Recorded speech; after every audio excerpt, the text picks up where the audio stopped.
Radha Kundam Girivaram Aho Radhika Madhavasam Rapto Yasya Pratita Kripaya Shri Guru Tam Natosmi Gurave Gaurachandraya Radhikaya Tadare Krishnaya Krishna Bhaktaya Tadbhaktaya Namo Ananda Leelamaya Vigrahaya Hema Bhadivyaschavi Sundaraya Tasmai Mahaprema Rasapradaya Chaitanya Chandraya Namo Chaitanya Chandraya Namo Chaitanya Chandraya Namo Bhakta Vihina Aparada Lakshya Chittasya Kamadita Kamadi Vihipa Mahita Sharam Rapana Vrinde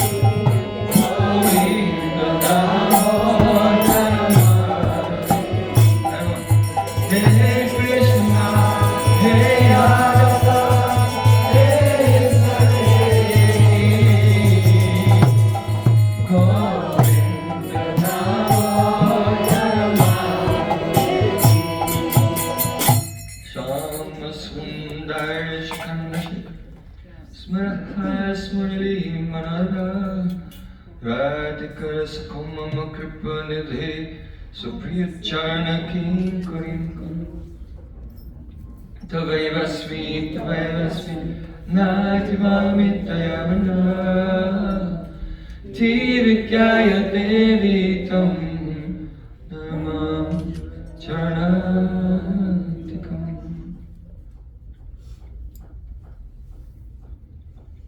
First of all, I have my Sastang Dhanavat Puspanjali, my heart like flowers thousands and thousands of times at the lotus feet of my holy master, my supremely worshipable spiritual Gurudev, Asmadiya Paramarathatama, Guru Pada Padma, Nityalila Parisht Om Vishnupad Ashtotra Satasri, Rupa Anuga Acharya Varya, Srila Bhakti Vedanta Narayan Goswami Maharaj. Secondly, I offer my pranam thousands of times at the lotus feet of my Param Gurudev, to Srila Prabhupada, and to all of our Sri Rupanuga Gaudiya Guru Param. And finally, I offer my pranam to Pujapad Srimati Shamarani Didi, Pujapad Sri Bhaktivinoda Ashram Maharaj, and all the assembled Vaishnavas and Vaishnavis.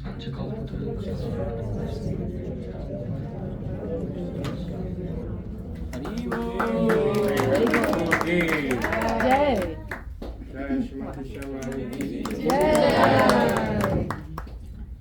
By the courses Master Sri Gauranga today, again we have the opportunity to celebrate a most auspicious occasion.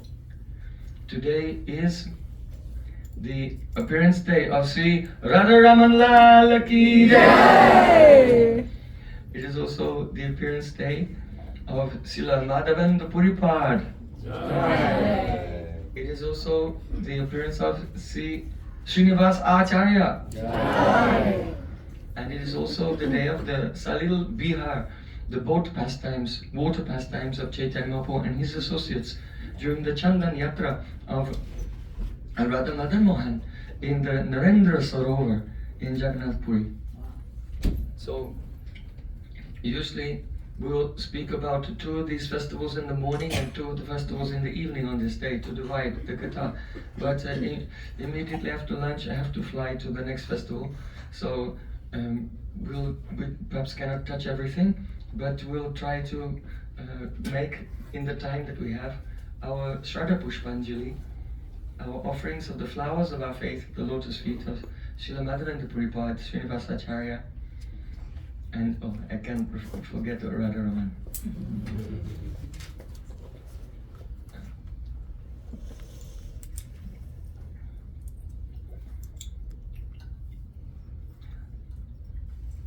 Perhaps you know that when Sri Krishna appears in this world, before he appears, he, through Yogamaya, makes his senior, his Gurujan, his associates appear first. So, Yogamaya Purnamasi Devi,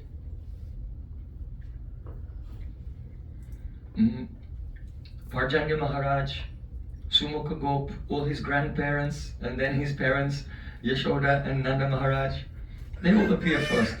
So in the same way, before Sri Sachinandan Gaur Hari appears in this world, he causes the appearance of his Gurujan, like his seniors, like Sri Advaita Acharya. And his Mahaprabhu's own Guru, Ishwar Puripad. Gadada Pandit's father, Puri Vidyadinti. So all of these persons, like Pundrik Vidyanidhi, Advaita Acharya, and Ishwara Puripad, they're all the disciples of Srila Madhavendra Puri. So in the previous generation, in the 14th century, that in the 1300s, that time, on this day, Chaitanya Mahaprabhu caused the appearance of Srila Madhavendra Puripad in this world. He was a householder when he became quite old. About 3/4 of the way through his life, he accepted sannyas. He was a disciple. His diksha was from Sri Lakshmipati Tirtha, who was a sannyasi in the Madhva, in the line of Madhvacharya. So all the sannyasis in the Madhva line, they are called Tirtha. So someone may have a doubt, why is his name Madhavendra Puri if he's in the Madhva line? Because when he was a householder, received his diksha from Lakshmipati Tirtha.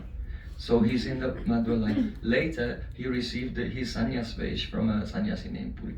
So he became Madhavendra Puri. So,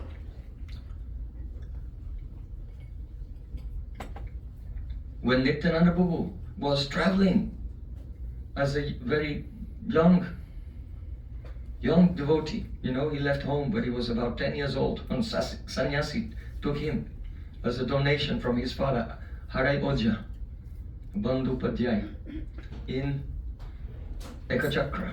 And he traveled for about 20 years all over India. And while Nityananda Swarup was traveling, at that time, he met with Srila Madhavendra Puri. And seeing each other, both Madhavendra Puripad and Nityananda Prabhu, they fainted in ecstasy.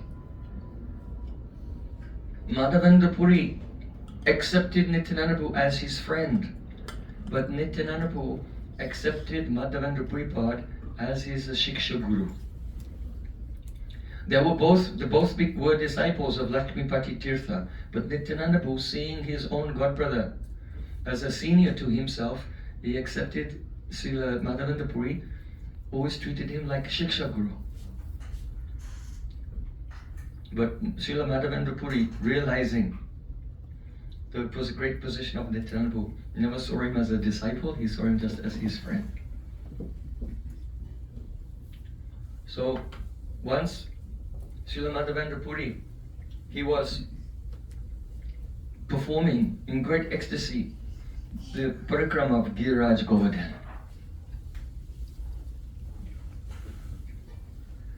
So Giriraj Govardhan is such udipana, stimulates ecstasy of the remembrance of so many pastimes of Radha and Krishna.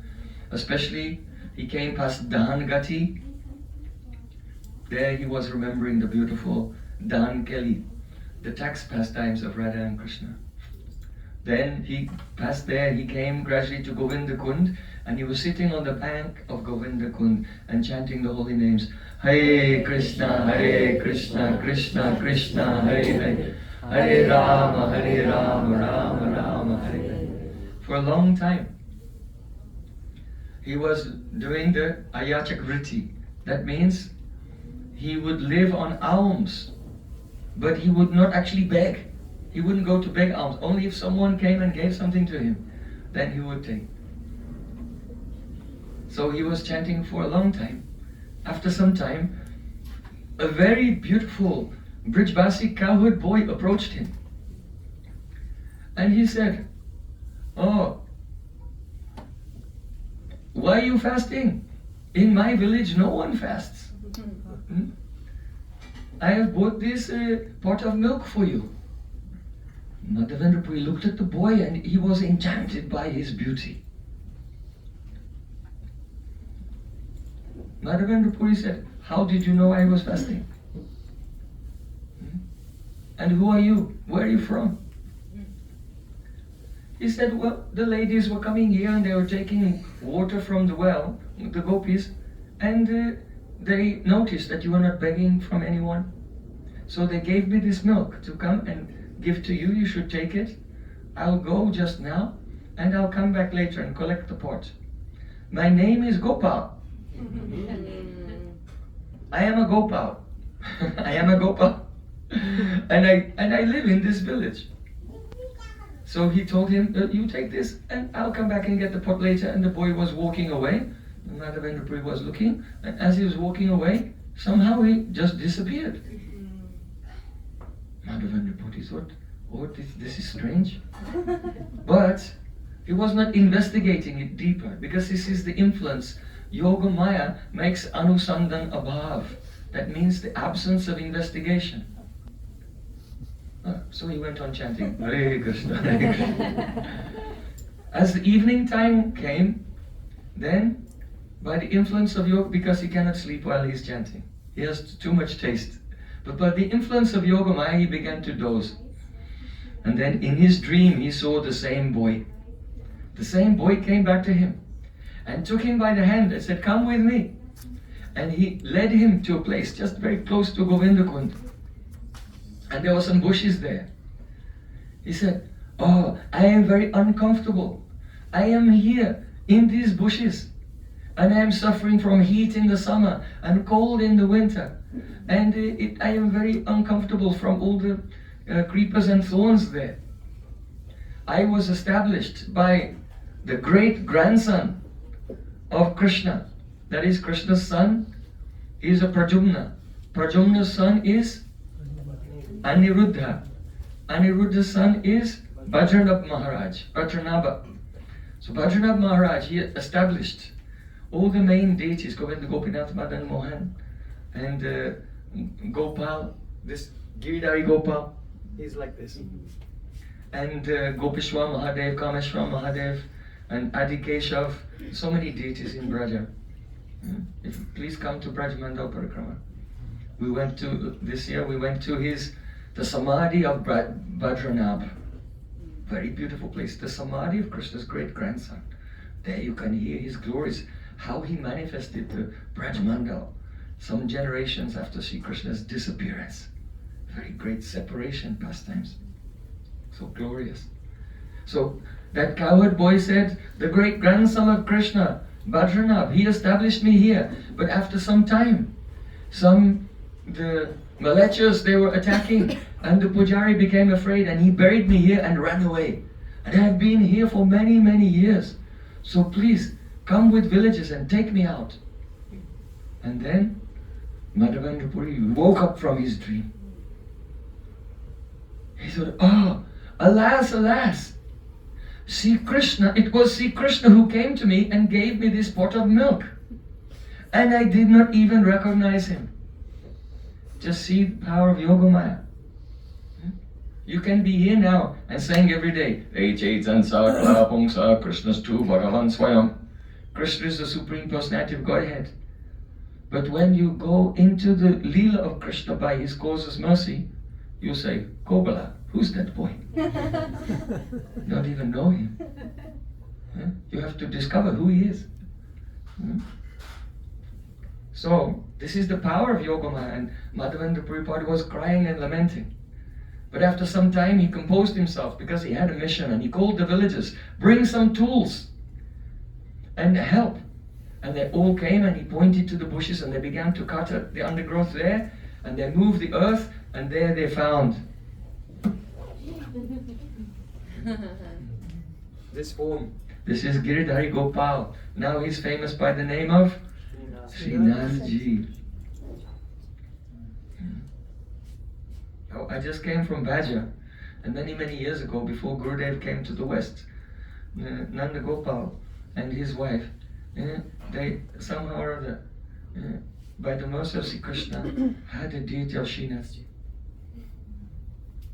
And then some years later, Gurudev came and installed Giriraj Govardhan in the hill right outside the house. So Srinathji, he knew. Srinathji knew that Gurudev would come there and manifest Govardhan Leela there. How amazing. So Srinathji is very, very beautiful. Lifting up Giriraj Govardhan. Without the Giridhari Leela, there would not be Ras Leela. Why? Because Shukadeva Goswami Pad has said that after all the gopis, they were crying, alas, our parents have arranged our marriage to some other gopis, and we have to live. We'll never know what it's like to be the beloveds of Krishna and live with Krishna in the same house. Giridhari said, no problem. Lifted Govardhan, and they all lived with him in the same house for 7 days and nights. And secretly there, that inner desire was fulfilled. And that hero, Krishna, he's a great hero. He saved all of the Brajavasis from the wrath of Indra. And then he told them to come out from under the hill. And miraculously he put the hill down, and when he came out from under the hill, then all Brajavasis, they ran to him. And his seniors, they were embracing him and blessing him and putting the rice paddy, you make an offering on the head for the blessings, giving Ashirvad to Krishna. The older ones were giving Ashirvad to Krishna. The cowherd boys were massaging his arms. Others were embracing. They all gathered around him. And there was a great surge of praying when the hero appeared from beneath Giriraj Govardhan. So you've heard of Vacho Vegam, Manas Krodha Vegam, all these very difficult to control urges, Vega. Shukadeva Goswami says, Tam prema vegam nibrita brajokaso yatha samayu parirambana divi gopyastacha sneyam apujan muda didrikshatad beyuyeo sadashishaha. When Krishna came out from under the hill and everyone came to embrace him and bless him according to their status and relationship with him, then at that time, Tam prema veg, there was not the Vacho veg, Manas Krodha veg, this prem veg. The unstoppable urge of love, it was amplified, it became so high. Then after that, Sri Krishna could not resist, the Braj Gopis could not resist. And on the full moon night in the Sharad season, then Krishna played his flute and the Rasa Leela took place. So that was part of the ever increasing prem of Braja Gopis, this Leela. So when you see Giridhari, you remember this, Tam prema vegam. He has only come to increase our prayer. And why did he appear? Mad bhaktanam vinodatam karomi vividakriya. Sri Krishna said in the Padma Purana, I perform many activities, but all these activities, I just do them to give happiness to my devotees. So why did the Giridhari Gopal appear?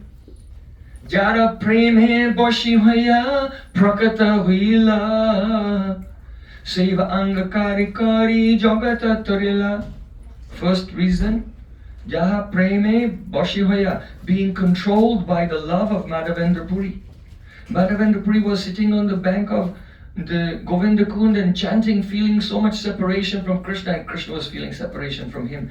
That is why Giridhari Gopal appeared. Srinathji appeared.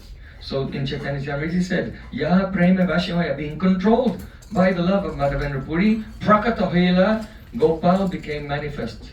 And secondly, seva angakari kari, in order to accept our service.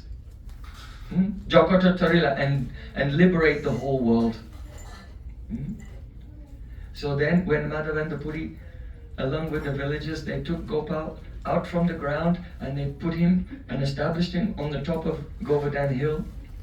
And then according to all the regulations of the Shastra, then Madhavendra Puri, he did the Abhishek. So first of all, you have to do the Udvartan. You know, it's like a coarse powder which is rubbed on the skin and it does exfoliation.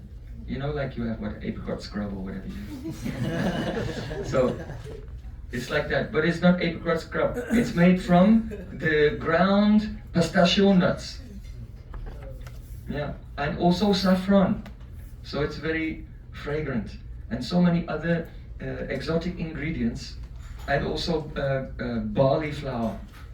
In 11th canto, Krishna says, Aushadinam aham yava. Of all plants, I am barley.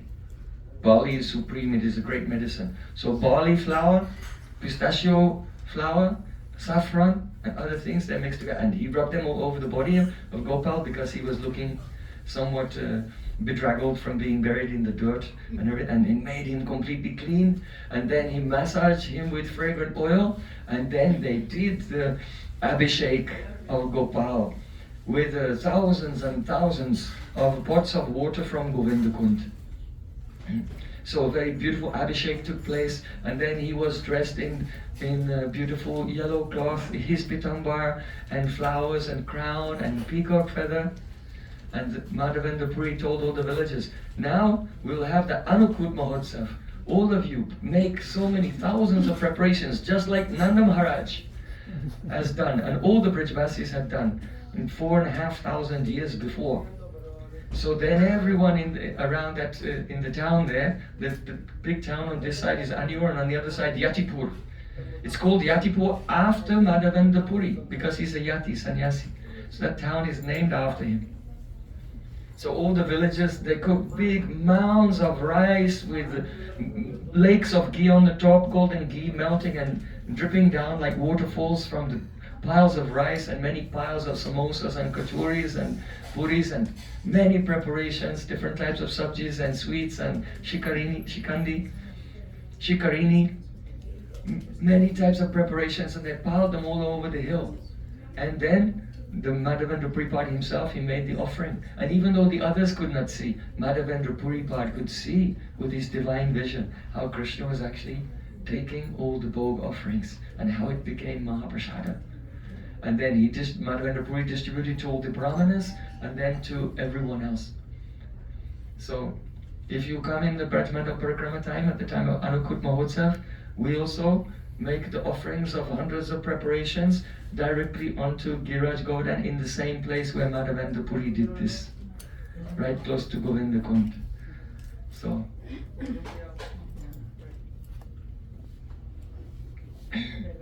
So then the news spread everywhere, and all the other villages in Braj, they also wanted to do this festival.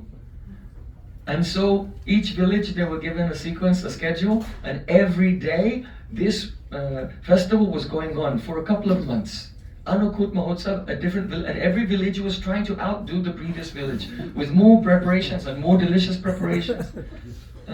A wealthy person donated thousands of cows also, so that Giridhari Gopal would have a Goshala, and then the milk could be used in his service. So then, after some time, Gopal said to Madhavendra Puri, "Oh, I am still somewhat hot and itchy. And to cool down, I want my whole body to be smeared with chandan, Malaya chandan. That means the finest sandalwood paste from the Malaya hills, which is down on the coast of Kerala, very far away." So Madhavendra Puri, he was ecstatic to receive such an order of Gopal, and he set off. So even though he was very old, and this was a journey of thousands of miles, he set off on foot. Why did Gopal do this? One thing, he wanted to test Madhavendra Puri. He could have said, "Oh, but my lord, I am very old and I cannot walk thousands of miles and carry all this chandan. Perhaps proceed to Presikar, you can pass this service on to someone else." But no, he's not like that. He became ecstatic, and this is the nature of the bhakti. the person who has really dasya bhav, the mood of a servant, then all the difficulties that they have to face in the course of executing their responsibilities given by their Gurujan, all those difficulties and responsibilities seem like a pramod, great joy, great pleasure. Govardhana himself is the example. Hantaya Madri Abala Haridasavarya Yadrama Krishna Charanas Parasha Pramoda, Krishna and Balaram, and thousands of boys and hundreds of thousands of cows are always walking over Govardhan, but his hair, the grass is standing on end, that's his hair standing up in ecstasy. He never feels any burden. So this is the nature of the servant. If you have some service to do and it's difficult and you complain, then this is not a servant. A servant feels joy. The more difficulty there is, the more joy. Tomara sevaya dukkha hoyo jato sayato parama sukhi. Srila Bhaktivinoda Thakur said, whatever difficulties I have to face in your service, I accept that as my highest happiness. So Madhavendra Puri passed the test, and the second motivation of the Gopal in this was to show the whole world the greatness of the love of Madhavendra Puri. So he set off, and from Vrindavan he went south, and as he was coming to Bengal, he came to the village of Shantipur, and there he stayed in the home of one householder whose name was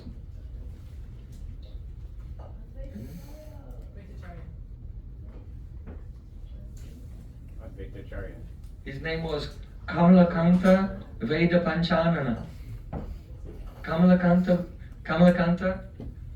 Veda Panchanana. But later he became famous as by Advaita Acharya. But that was his name before he became famous as Advaita Acharya. So the Advaita Acharya was, now we see him in this older, very senior group, but he was young then. Kamalakanta Veda Panchanana. And seeing the ecstatic love of Srila Madhavendra Puri, he begged shelter from him, and he received Diksha from Srila Madhavendra Puri at that time. And then after some time, Madhavendra Puri continued on his journey south, and as he was going south, he came into the state of Utkal, that is now Orissa, Utkal, and he came to the district of Baleshwar, and there in Baleshwar there was the town of Ramuna. So in Ramuna there was a very ancient deity of Gopinath that was there since the time of Lord Ramachandra. And when he was there, he was talking to the pujaris. He asked, what kind of bhog do you offer to Gopinath? And they said, every day we offer 12 pots of Amrita Keli, which is a type of the boiled down condensed milk, which is sweeter than nectar. And so Madhavendra Puri was there, he was watching the ceremonies, and then when it was time for the bhog offering, the pujari came with the bhog covered by a cloth, and he was walking past with the 12 pots of Amrita Keli. Madhavendra Puri, he thought, I wonder what it tastes like. If I knew what it tastes like, then I would make the same preparation for my Gopal. Then the next moment he realized, in my mind I was wondering what the bhog tastes like before it had been offered to Gopinath. I made an offense, alas. And feeling great anutap, feeling regret, he left the temple and he went and he sat in the marketplace. And it was evening time, the marketplace, the town square was empty, everyone had gone home. And very late at night he was chanting the Mahamantra there. Hare Krishna, Krishna Krishna, Hare Hare, Hare Ram, Ram Ram, Hare Hare. In the meantime, the pujari had a dream. Do you know how we know this story? We know this story because after Mahaprabhu left Navadvip and went to Katwa, he accepted sannyas there from Sri Keshava Bharati. Then Nityananda Prabhu tricked him, and instead he wanted to go to Vrindavan, but by a trick Nityananda Prabhu brought him to Shantipur. Then his mother came, Sachimata, to see him and said, don't go to Vrindavan, it's very far away. Go to Jagannath Puri, because Puri and Navadvipa are like two rooms in the same house. And when pilgrims are going back and forth, I'll receive some news about you, and maybe, perhaps sometimes you will come to have darshan of the Ganga also. So Mahaprabhu accepted the request of Sachimata, and instead of going to Vrindavan, from Shantipur, he set off towards Puri. And as he was on his way to Puri, Mahaprabhu himself arrived in Ramuna, and he was with 4 associates. Who was Mahaprabhu traveling with? Nityananda Prabhu, yes. Mukunda Datta, yes. No. No. Jagadananda and Damodar Pandit. So Mukunda Datta, Nityananda Prabhu, Jagadananda and the Damodar Pandit. 4 associates were with him. And when he arrived there, he had the darshan of Gopinath, and he was dancing in ecstasy. And then he sat down, and seeing Gopinath, he remembered the story from the life history of his own Param Gurudev. You can think, just like we think about Param Gurudev. Srila Bhaktipragyan Keshwati is my Param Gurudev, he's my grandfather Guru. So Mahaprabhu feels like this. Oh, he's my grandfather Guru, Madhavendra Puri. And he had heard this story directly from Srila Ishwara Puripad. And now Mahaprabhu was telling it to his associates. So Mahaprabhu is telling this, that Madhavendra Puri was sitting in the marketplace, and then at night, the Pujari had a dream. And in the dream, Gopinath told him, "Oh, you bought 12 pots, but when you came to collect them, you only took away 11, because I stole one and I hid it underneath my dhoti. For my devotee, Srila Madhavendra Puri. So now you should come and take that pot and give it to Madhavendra Puri. He's sitting in the marketplace." So then the Pujari woke up. What a strange dream. So then he went into the temple room of Gopinath, and he moved the dhoti of Gopinath, and there was the Amrita Keli. It was a supernatural pastime. And he took that pot of Amrita Keli and he went out into the marketplace calling, "Madhavendra Puri! Who is Madhavendra Puri? Madhavendra Puri, where are you? Who is Madhavendra Puri?" Madhavendra Puri raised that, "Oh, I am Madhavendra Puri." The Pujari said, "You are the most fortunate person in the whole universe," and gave Dandavat Pranam to him. What happened? He said, "Gopinath has stolen this gear. He has hidden it. And he told me to give it to you." And he gave that gear to Srila Madhavendra Puri. So Srila Madhavendra Puri, he was in great ecstasy. And he honored that gear. He could taste the Krishna's prem, Krishna's love for him in that gear. And then when it was finished, he washed the pot and he broke the pot and he folded the pieces and tied them in his cloth, and every day he would eat a little piece of the pot. And every day when he took a little piece of that pot, he felt the same ecstasy that he felt when he tasted the Amrita Keli. So Madhavendra Puri was thinking, "Oh, when the morning comes, the news will spread everywhere like wildfire, and everyone will come and show respect to me. So I have to leave before this happens." So he quickly ran away and he set off for Jagannath Puri. So he was traveling for some days, and when he arrived in Puri, actually his reputation arrived in Puri before he did. And when everyone saw him and discovered, "Oh, this is Madhavendra Puri, Gopinath had stolen the gear for him," everyone was giving pranam to him and offering flowers to him and praying for his mercy. So fame, it comes actually by one's past karma. If someone has the karma to be famous, and then they'll become famous. There may be a person who's actually more talented in many, many ways, but they don't become famous. Why? They don't have the karma to become famous. But material fame, it is like Kuryu Pratishta Vishtaya Yatnam Maspashane Baram. It is like the stool of a pig. Be very careful. Don't touch the stool of a pig. It's contaminating. But the fame of a Vaishnava is transcendental. And it is purifying. Purifies the 3 worlds. If you speak the fame and the glories of a material person, what is this? Tadvaya samtirtam shanti manasa. This is a place of pilgrimage for crows. This is the garbage dump. If you speak the glories of material persons, then you became like a crow and going and eating trash in the garbage dump. But the fame of a Vaishnava is Mangalmai, all auspicious.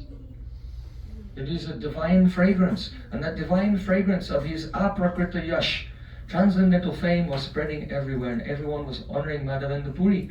So when he got to Puri, he spoke with the Pandas in Jagannath Puri and told them that Gopal in Vrindavan had told him to bring the Malayaja Chandan. And they said, oh, you don't have to keep going all the way to Kerala. We'll acquire some of this Chandan for you, and we'll give you a servant to help carry a large amount, and we'll speak to the king also, and we'll get you a customs waiver. So you don't have to pay the customs taxes every time you cross the borders to go to the next state and the next state. And you can take the Chandan back to Vrindavan safely without any disturbance. So then Madhavendra Puri was so happy. Lord Jagannath was merciful there. And he took the sandalwood and then he set off.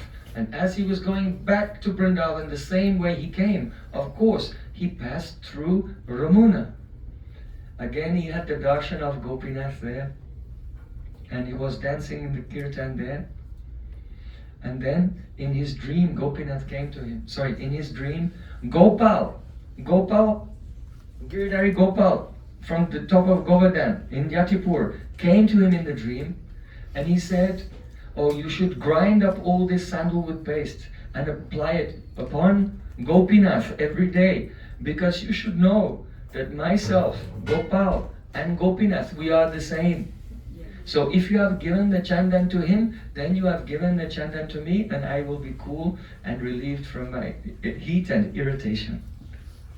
So then Madhavendra Puripad woke up, and along with other servants, they were grinding the Chandan and decorating Kirchot Gopinath from head to toe in sandalwood paste every day until all the Chandan was gone.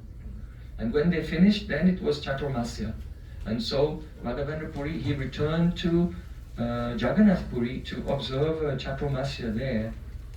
And then afterwards, when he came to Ramuna, but he was very old, he did not arrive back in Vrindavan, but he disappeared there in Ramuna. So very close to the temple of the Gopinath, there is the Samadhi of Madhavendra Puri. Have you been there? Samadhi of Madhavendra Puri. So, see, Madhavendra Puri, he had so many famous disciples. But in Chaitanya Charitamrita, a history has been described about two disciples in particular, Ishwar Puripad and Ramachandra Puripad. So Ramachandra Puri, he was not a Satshasya, not a bona fide disciple. He had a vision that his Guru is a human being like me. I eat, Gurudev eats, I sleep, Gurudev sleeps. I go to the bathroom, Gurudev goes to the bathroom. We are same, we are human beings. He's older, maybe he knows more verses. So this is mundane vision. Krishna said, Acharyam mam vijanyam navamanyeta kaichit. You should know that the Acharya is my very self. Never be envious towards the Acharya, thinking namatte buddha suyeta. Don't be envious towards the Acharya, thinking that the body of the pure Vaishnava is made of 5 mature elements. That is a mature body. Diksha Kali Bhakti Kari Atma Samarpan. Say Kali Krishna Kari Trayatma Sam. Say Deya Tari Kari Chidananda Moy Aprakita Deya Tara Charana Bhajai. Mahaprabhu taught Sanatana Goswami at the time of Diksha, when the disciple surrenders to his Guru, then Krishna accepts that disciple to be as good as himself. He makes his body aprakrita, supernatural, Sachidananda, and then in that transcendental body he serves Krishna. Na devo devam achayat. Without, there's a saying in the Vaishnava Tantra, Na devo devam achayat. Without becoming a deva, you cannot serve a deva. If you want to serve Indra, how can you do it? You have to become a demigod yourself and go to heaven, then you can serve Indra. So in the same way, if you don't have a aprakrita, Sachidananda body, then how can you serve the Sachidananda body of Krishna? It's not possible. So the Satsisha, when he surrenders to the Sadguru, he becomes transcendental, and in his transcendental body he serves the deity. So Srila, that Ramachandra Puri, he had a mundane conception in regard to his Guru. So when Madhavendra Puripad was old and about to leave this world, he was crying, "Alas, alas, I have not attained Mathura." Right? Because he was on his way to Vrindavan, but he only got as far as Ramona. And he was, alas, I have not attained. Here Mathura means Mathura Manda. You know? Rupa, Sarupam, Sirupam, Mathurim, Gostavatim. Mathurim means Mathur Mandal, Braj Mandal. I have not attained Mathura, and he was crying. So then his foolish disciple Ramachandra Puri, he said, "Oh Gurudev, don't worry, don't be in anxiety. Remember Brahman, Brahma Bhuta Prasanatma. Those who remember Brahman, they become joyful. Na sochati, na kanchati, they don't lament and they don't hanker for anything. So don't hanker for anything, don't lament about anything, just remember Brahman." Madhavendra Puri said, "Get out of here, you rascal. If I see you in my last moment, I'll go to hell. I'll go to the lowest planets if I see you when I'm leaving this world. Get out of here." And he kicked out that Ramachandra Puri, and he rejected him, and he withdrew his mercy from him. Guru gives mercy when we follow Guru. But if we deviate and displease Guru, and go against Guru, or make offense to Guru, then he's very tolerant. He can tolerate many times. But after some time, this was a very terrible offense. Madhavendra Puri, he withdrew his kripa from that disciple. And then what was the result? First, he became a dry jnani. He was only interested in dry philosophy. He had no interest in the beautiful Krishna rasa. And secondly, he became critical of everyone around him. He became critical of the Vaishnavas. So this is the symptom.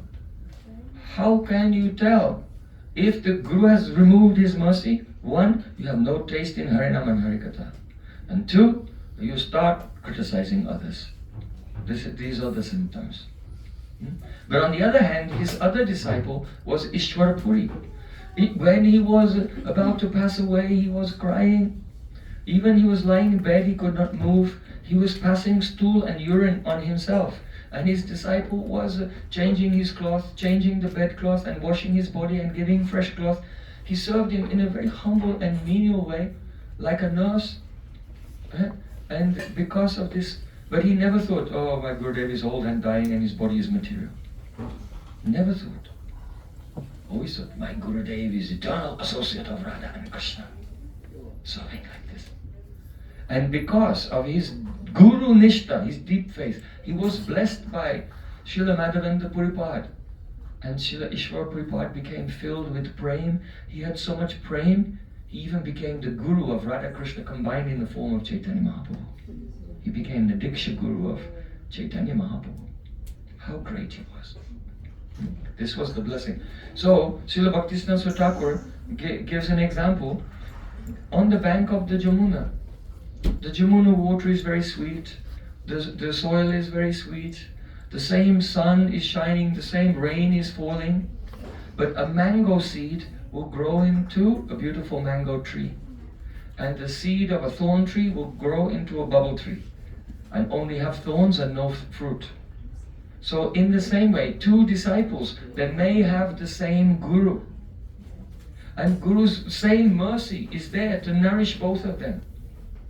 But due to foolishness or behaving in a proud or offensive way, one of them produces the fruit of Krishna Prem, and the other one just becomes prickly thorn bush and giving problems to everyone. Like this. So we see that when later Ramachandra Puri, he was in Jagannath Puri with Mahaprabhu and his associates, and he was always finding fault. Oh, look, what is that there? Looks like some ants. Yes, there are ants. And the ants are walking in a line, and they're going underneath the door to the Gambhira. What does it mean? I don't know. It means that Chaitanya Mahaprabhu is secretly eating sweets in his room. That's what it means. So like he was always looking for a fault and trying to describe the faults, even of Chaitanya Mahaprabhu. So only having a great Guru is not enough. Actually, we have to surrender to Gurudev and hold Sri Guru in the highest esteem as the eternal associate of Radha and Krishna. Otherwise, if we have a material conception towards Sri Guru, then we'll lose taste in everything and become critical, like Ramachandra Puri. But not like Ramachandra Puri. Why? Because we will suffer like anything. But Ramachandra Puri, actually, he has a license to be critical. Do you know why? Because he's the incarnation of Jyotila. Yes. So just as in Krishna Lila, Jyotila is always criticizing Radhika and Krishna. So when Jyotila appears in Gaura Lila, actually becomes Ramachandra Puri. So this pastime is to teach us. Ramachandra Puri is actually okay, that's his nature, it's his eternal nature. But if we follow the example of Ramachandra Puri, then it will be very unfortunate for us. So Mahaprabhu's Leela is like this. Through some of his associates, he teaches us what to do, and through some of his associates, he teaches us what not to do. So when Mahaprabhu was there in Ramuna, he began to describe the separation mood of Srila Madhavendra Puri. So perhaps you know that Madhavendra Puri composed a verse. Mahaprabhu was telling his associates, Madhavendra Puri composed a verse. And by manifesting this verse, it became clear that Madhavendra Puri is the first sprout of the Kevala Madhurya Mai Upasana in the line of Madhvacharya.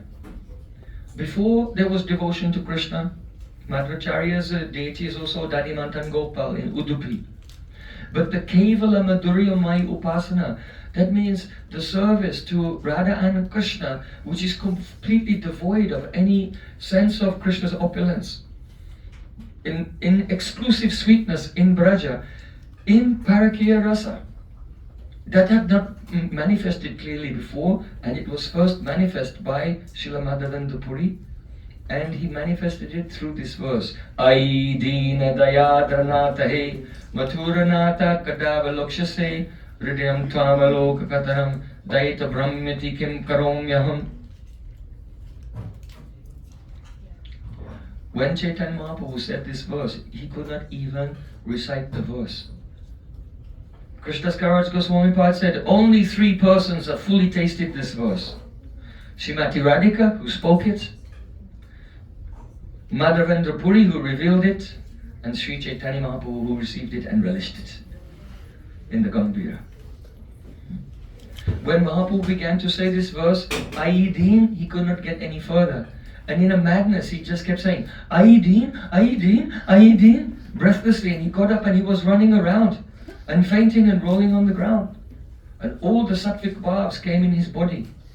Not only, sattvic bhavs go through 5 stages. Dumayat, Dwalit, Dipta, Udipta and Sudipta. So the first stage is only one sattvic bhav is coming just a little bit and you can hold it back, you can suppress it. It's called Dumayat, smoking. Should give up smoking. No, you should start smoking. Nayanam galada sudaraya vadanam gadgad. We pray for this. But when will the eyes be decorated with tears of love? When will the hairs be standing on end? So the first stage when the sattvic bhavs are coming, that is called Dumayat, smoking. So try to start smoking. And then the next stage is Dwalit, that means lit. Smoking and then the fire is lit. So then two sattvic bhavs are coming, ecstatic symptoms, and it's very difficult to hide. And then it becomes uddipta, inflamed, highly inflamed. So the Dumayat, Dwalit, Dipta, then Uddipta. That stage at Uddipta is in Rudabhav. And then in Adiruddha Bhav, Sudipta, it becomes Sudipta. That is all 5, 6, 7, 8 sattvic bhavs and multiplied over 1,000 times. So that comes in Adiruddha Bhav. So when Mahaprabhu would say this verse of Madhavendra Puri, he would go into the state of not even Ruddha Mahabhav, but Adiruddha Mahabhav, and all the 5, 6, 7, 8 sattvic bhavs in the highly inflamed condition. So Dumayat, Dwalit, Dipta, Udipta, Sudipta. So why did Mahaprabhu relish this verse so much? What is there?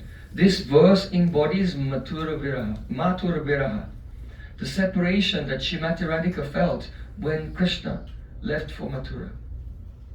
That is a very pathetic situation. You know that Akrura came to Vrindavan in the evening and he was talking with Krishna, Balaram and Nanda Maharaj for the whole night, and he persuaded Balaram that he must go and help his parent Vasudev. And because Krishna did not want to be without Balaram, so Krishna also agreed. Ramaina sadam mataram pranite sopapkanamaya anurakta chitta. So Krishna agreed, and the next morning, very early in the morning, all the gopis, they came and they were outside Nanda Bhavan in Nandagal, and they were in great anxiety. What will happen? Who knows? If you will go there, it's very dangerous. And if you will defeat Kamsa Maharaj and all of his associates, how long will it take? And then you'll have to pacify his relatives there. How long will that take? And there are so many beautiful girls also there, from the royal families, not the village girls like us. Sophisticated royal families there. Will Krishna ever come back? If he goes, they feel so much anxiety because Anishta Shankini Bandhu Hridayani Bhavantihi. In the Abhigyan Shakuntala, the drama written by Kalidas, this poem is there, and it said that when the symptom of intense love is that you always feel some anxiety, so that something bad is going to happen to the person who is dear to you. Because the love is so beautiful and too good to be true, something must spoil it. So that anxiety comes. So even though all the other Brijbasis are thinking, oh, Krishna is just going, he's from the dairy farm, he never went to the big city before, it will be a nice excursion for Krishna. So he'll go there for a few days and come back. But the gopis' love is so intense. They think, if he goes, he'll never come back. And Mother Yashoda was also very worried because of her intense love. Nanda Maharaj was pacifying her. Oh, don't you worry. I'll take care of him and I'll come back as soon as possible, I promise you. And he was trying to pacify Mother Yashoda. And then Mother Yashoda is very kind. She was trying to pacify the gopis. But when Akrura bought his chariot, and Sri Krishna got onto the chariot, then all gopis, they were weeping. In fact, old Brajmandal was weeping. Even all the cows, they came out from the Goshala and they surrounded the chariot with their faces stained with tears. Even the deers came out from the forest. And the peacocks came, and they all came, all the creatures from everywhere, and all the Brijbasis, they surrounded the chariot, and everyone was crying. Even the parrots and the birds in the sky flying above the chariot were shrieking. The rocks on Govardhan were cracking and rolling down the hill and bringing the trees down with them. The whole of Brajmandal was in pain. All the grass that was green became yellow and dry at that painful moment. And Krishna got onto the chariot. And then Akrura, he looked towards Balaram and towards Nanda Maharaj, and they gave him permission, and he cracked the whip and pulled on the reins, and the chariot began to move. And at that moment Radhika ran and she jumped up onto the chariot to try to catch Krishna, but she could not reach him, and her Sakis caught her and pulled her down. And she cried, "Ha, Krishna!" And Krishna, he could not look back, because he thought, if I look back, I will not be able to go there to Mathura. And Krishna fainted. And Akrura put his arm around Krishna, because sometimes if you pull away in a chariot, there can be a jolt and someone may fall off. So on the pretext of holding Krishna, that he would not fall off the chariot, Akrura was holding him so he wouldn't jump off and go and meet with the gopis. Some of the gopis were catching the reins of the horses, Chandravali had fainted and her Sakis picked her up and they laid her body down in front of the horses so that Krishna couldn't leave except over the dead body of Chandravali. So Akruri began to drive in a zigzag way to avoid the gopis who were fainting here and there. And then the chariot drove off into the distance and all Braj gopis were standing like statues, like figures in the painting, only seeing the dust in the distance. And Krishna went to Mathura. So how was the Srimati Radhika's separation at that time?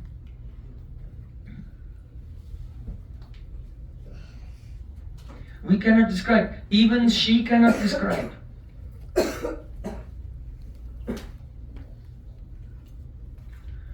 Radhika fainted and became unconscious. The Sakis were finding her. They thought that she will leave this world. They're taking cotton and holding it beneath her nose to see if she's breathing or not.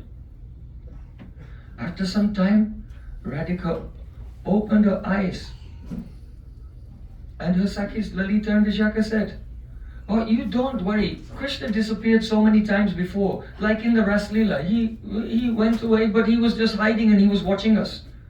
Don't Krishna say he has not gone. He's here somewhere and he's hiding. He's watching us. Let's go and find him." So then Radhika, she felt some optimism and she got up and she was running and looking here and there in the caves of Govardhan. And as she was wandering here and there, she looked and she saw Chandravali. So when Krishna is there in Vrindavan, there's always prema pratiyogita, love competition between the groups of gopis. But when separation comes, then they all come together in one group. You know? Just like if there may be a lake and a pond and a well and a river, but when there's a monsoon and they all flood, then it all becomes one. The river becomes one with the pond and with the lake and with the well. It all becomes one. So at the time of separation, when there's a flood of prema, then all the groups of gopis, they become in one group and they have no enmity, they have love for each other. So when Radharani saw Chandravali, she said, "Oh my dear Sakhi Chandravali, I am so unfortunate, but you have embraced Krishna so many times. And so with your arms which have become fragrant by embracing Krishna, make me fortunate, Chandravali, and give me your embrace." And Radhika stepped forward to receive the embrace of Chandravali, and Lalita Sakhi stopped her. Why? Not because of competition. To stop Radhika from injuring herself, because it was not Chandravali, it was Radhika's own reflection in the jewels of Govardhan. But in the madness of her separation, seeing her own reflection, she thought it was Chandravali. Then Radharani looked and said, "Ah, there's Krishna on the chariot of Akrura. Quick, stop him, stop him." And Radharani went running. And she was running to catch Krishna and pull him down from the chariot of Akrura. But as she got closer, she said, wait. This is not a golden chariot. It's a hill covered in golden flowers. This is not Krishna on the chariot. It's a tamal tree on the top of the hill. This is not Akrura driving the chariot, but it's a tiger sitting beneath the tamal tree. And then she fainted. So in this way, whatever she's seeing, it is causing to have the spurti of Krishna everywhere. That's why her name is Krishnamai. Krishnamai, yaha Krishna. Bitare, bahire, bitare. Yaha yaha nectar pari, taha Krishna spuri. Who sees Krishna inside and outside, and wherever her eyes fall, she sees Krishna. So her name is Krishnamai. And when she realized it wasn't Krishna, then Srimati Radhika again fainted, unconscious. This is the Adiruddha Mahabhav. What is Adiruddha Mahabhav? You see, if a person comes in the stage of Rati Bhav, Prem, in separation, sometimes they see Krishna in the heart. Or sometimes they may see Krishna outside, Antarspurti or Bahispurti, for a moment, and then it disappears. But when a person comes up to the stage, prem, sneha, man, pranaya, rag, anurag, in anurag there's such a thing called vipralamba vispurti, an intense separation of Krishna, which is so real, it's indistinguishable from actually meeting him. But in anurag, when that vipralamba vispurti, Krishna disappears, then the separation is dvigunit, it becomes double what it was before. But then when prem goes from anurag into rudabhav, then another type of realization comes in separation. That is called vipralamba krita pradubhav, a sudden appearance of Krishna.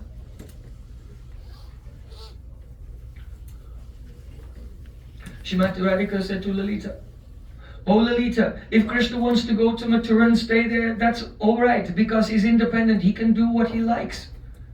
But why does he come every night in my dreams and harass me?" And then I wake up and then I realize that he's gone. This is unfair. So you should send a message to him and tell him, stop coming in my dreams. Then Radharani, she was a little bit hesitant, but she took the hand of Lalita. And holding the hand of Lalita, she said, Ayi swapno dure viramatu samaksham srinuhatat. Avisrasta mabur ihasaki mano bibrahmadya. Vayasaste govardhana vipin asadya kutukat. Akhande yad bhuya smara kalarapandrityam atanot. Radhika said, "O Saki, don't disbelieve me. What I'm going to tell you, put faith in my words. Don't disbelieve me." Ai swapno dure. Ai is address, it's very tender. Like Ai dina dayadranata. It's a tender address. Ai swapno. What to speak of in my dreams? Viramatu. Let's finish about talking about Krishna coming in my dreams. Samaksham srinuhita. Now listen to me. He comes directly before my eyes, even when I'm awake. Avisrasta mahabu ihasaki osaki. Don't doubt my words, thinking mano vibramadya, that my mind has become bewildered. Your friend. She doesn't say my Krishna, she says your friend. Vayasaste govardhana, your friend. When I was awake at Govardhan, I saw your friend. And when I saw him coming, I was afraid and I ran away and tried to hide. But the faster I ran, the louder my ankle bells were ringing. And he followed the sound and he caught me by force. And I said, "Mas Prasad, don't touch me, don't touch me." But he has a glistening eyes and his lips were shining like bimba fruit. And by force he was embracing me. And the Smara Kalaha. Smara Kalaha means the battle of Cupid. Pandityam means the cleverness. And then Krishna, he demonstrated his learning, his scholarship in the battle of Cupid. And then afterwards Krishna disappeared. But Radhika saw that her garland was crushed, her hair was disheveled. And all the sambhokchin, the signs of meeting with Krishna, were there. And she was amazed. It's a vipralamba krita pradubhav. And when this experience is so real and so intense, it's indistinguishable, but it has paramananda. It is the supreme, highest bliss. And when Krishna disappears, then the separation doesn't become double like in anurag. This is the difference between the experience of meeting in separation in rudabhav and in anurag. It's different. So this is some introduction, because this verse of Madhavendra Puri is none of these levels. It's more than that. Madhavendra Puri is describing the Adiruddha Mahabhav. So you have heard of meeting and you have heard of separation. And you have heard of this, the experience of meeting during separation. We have to use the proper terminology, otherwise it will be confusing. Meeting is called yog. Actual being together is yog. And not being together is called viyog. Now, sambhog rasa is the rasa of meeting. And Vipalamba rasa is the rasa of separation. So you need 4 terms. You cannot survive with 2 terms. You cannot understand with only 2 terms, meeting and separation. Actual meeting is yoga. Actual separation is viyog. The rasa of meeting is sambhog rasa. The rasa of separation is vipalamba rasa. Okay, so now you have more combinations. Because you can have vipalamba rasa at the time of yoga. Or you can have sambhog rasa at the time of viyog. Right? But at the time of viyog, you can have vipalamba rasa and sambhog rasa at the same time. Or at the same time of yoga, you can have vipalamba rasa and sambhog rasa at the same time. But that only happens in adiruddha bhav. I give an example that if a person is hungry, then food is very delicious. But then when they eat, then they enjoy the food, but more as they're eating, the hunger goes down and the food becomes less and less pleasurable. So separation is like hunger, and the experience of meeting is like the eating, enjoying the eating. But in adiruddha bhav, there is simultaneously full meeting rasa and full separation rasa. Both rasas at the same time. And it may come at the time of meeting or it may come at the time of separation. So here it's separation. Krishna's gone to Mathura. Radhika is in Vrindavan. And when adiruddha bhav comes, she feels the full separation from Krishna. And at the same time, she's having full spurti of meeting with Krishna. And so, because there's full thirst and full tasting at the same time, that is the highest relishment of rasa in adiruddha bhav. So once Parvati asked Lord Shiva, can you tell me about this great love of Radhika? And Lord Shiva said, Loka tita majanda koti gamapi traikalika yatsukam dukam cheti pratagya disputam abetat gachtaku tatam naiva basa tulam shivetadapi tatkuta dvayam radhika premudyatsuka dukkha sindhu bhavayo Vindeta Bindvo api. The meaning is this. Oh Shiva, Shiva means Shiva. It's the name of Parvati. He's Shiva and she's Shiva. So just like you say Radha, it becomes Radhe. So you say, oh Shiva, listen to this. If you collect all the suffering in the whole world, no, not this world, all the suffering in all the planetary systems. No, all the suffering in all the planetary systems, in all of the Brahmandas, in all of the universes.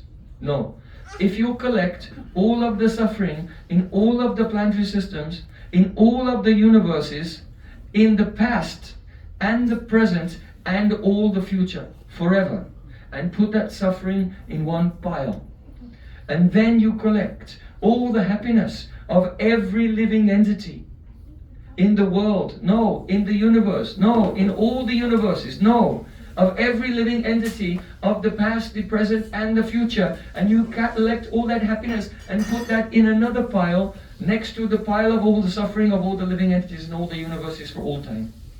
Now you have 2 piles, one pile of happiness and one pile of suffering.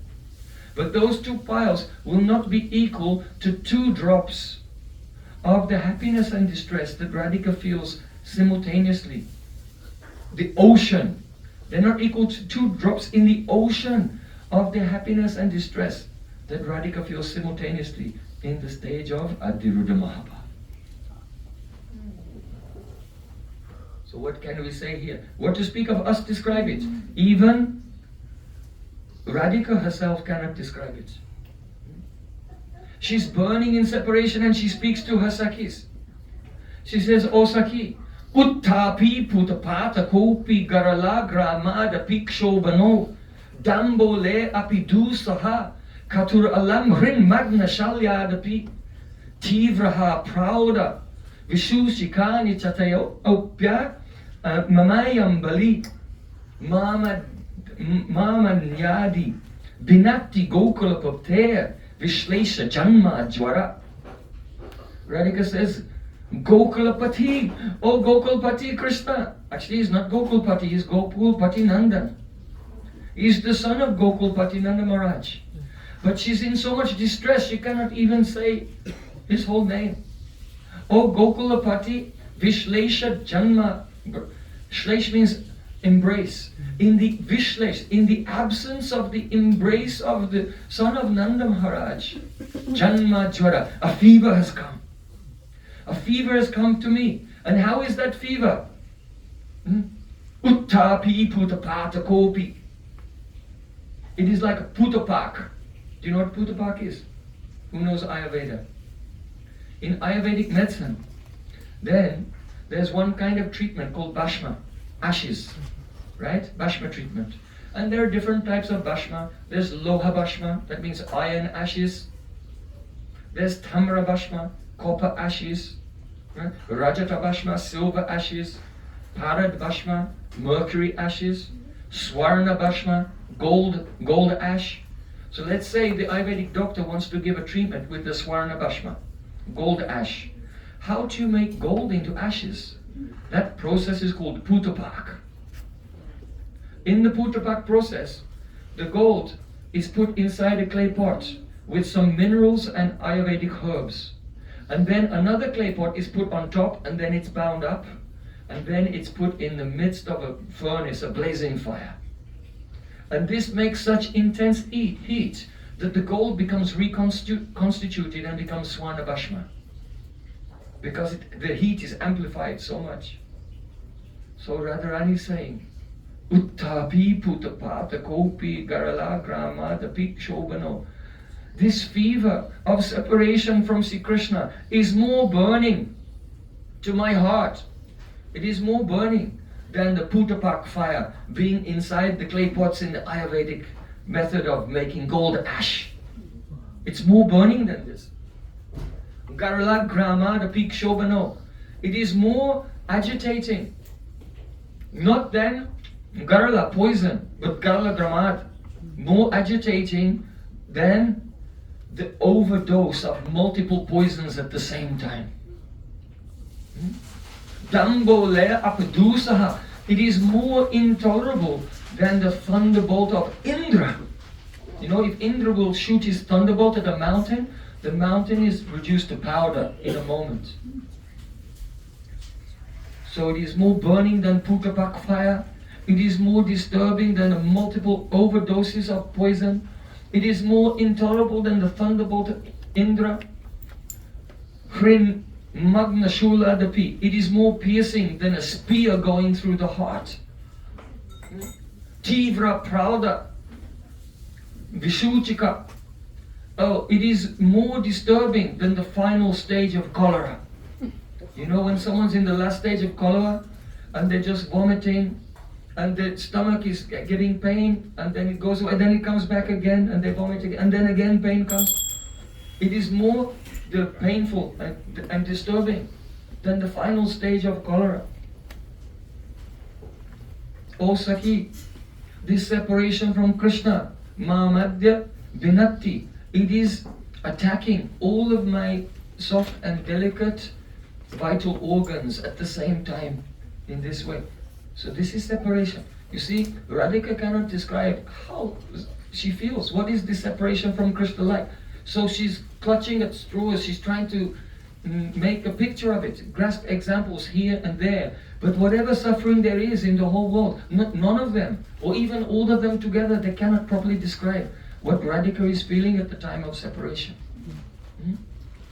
And so in that state, Radhika is crying. And the cry of Radhika came from the lips of Madhavendra Puri. Ai Dina Dayadarnata He Mathuranata Kadavalokshase Hridayantwada Lokakataram Daita Brahmati Kim Karomyaham.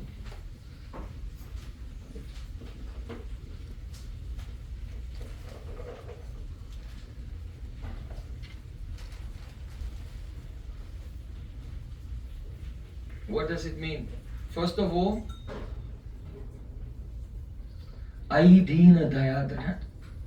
Dina means a wretched person. Daya means kindness. And Ardra means one who melts with compassion. Hey Nath, oh my, when you see Nath, usually in English we translate as Lord. But my Gurudev always used to say, when you see Nath, you should say Pran. Because Lord is a distant person living in a castle and you have to pay him some tax. Right? So Nath means Pran, my Pran, my life and soul. Oh Krishna, you're my Pran, I cannot live without you. And you are Dina Dayat, you always melt with compassion for those who are wretched. Because in Braj, whenever the Brijbasis were in any trouble or difficulty, Krishna could not tolerate it and he always came to their rescue and he saved them and helped them always. So in this first line, Ai Dina Dayata Nata He, there is the awakening of 3 Sanchari Bhavas. When you see a verse on a page, then it seems still, it seems static. But the verses of Shastra, they are not static, they are ecstatic. They are not still. They have waves. And what are those waves? Sanchari Bhavas. They are called Vyabhachari Bhavas. Waves, transitory emotions rising and falling in the ocean of love. Sometimes those moods are Bhav Utpatti, that means the feeling is rising up. Sometimes Bhav Shanti, the feeling is going down. Sometimes many feelings rise at the same time and they mix together, that's called the Bhava Sandhi. And sometimes feelings which are opposed to each other, they crash into each other and one feeling overpowers the other. That is called Bhav Sabalya. So in the verses of Srimad Bhagavatam, and especially we can say in this verse, so many bhavs are rising up, mixing, crashing into each other, falling down, and so on. So it is not static, it is ecstatic. So Ai Dina Dayadanatahe means in the heart of Radhika, 3 moods come at the same time. Nirved, that's the first of the 33 Sanchari Bhavas, Nirved. Nirved means self-disparagement, Atmaninda, criticizing oneself. Because who is Deen? Who's the wretched person in this line? Herself. Hey, Dina Dayadra. She's called, I am wretched. And you are kind to the wretched, so be merciful to me. Then Vishad. Vishad is the second of the Sanchari Bhavas. And Vishad means Anutap, regret. Oh, I wanted to say so many things to Krishna. I wanted to serve Krishna in so many ways. But so many times I became angry with him and would not meet with him. And now all that time has passed. And she feels so much Vishad, regret. And Dainya. Dainya means Atmani Ayogya Buddhi. The awareness that I am not qualified. Atmani Ayogya Buddhi. That is called Dainya, humility. So Radhika, she's thinking, oh, I am quite unqualified. Because Krishna goes wherever there is love. And if Krishna has left me, I did not love him enough. So Ai Dina Dayadanatahe, oh Krishna, you are so kind. Surely you will come back to Vrindavan. But then the next moment, Mathura Nata Kadavaloksase. Oh, now you are Mathuranath. Radhika's thinking Mathura is a strange place.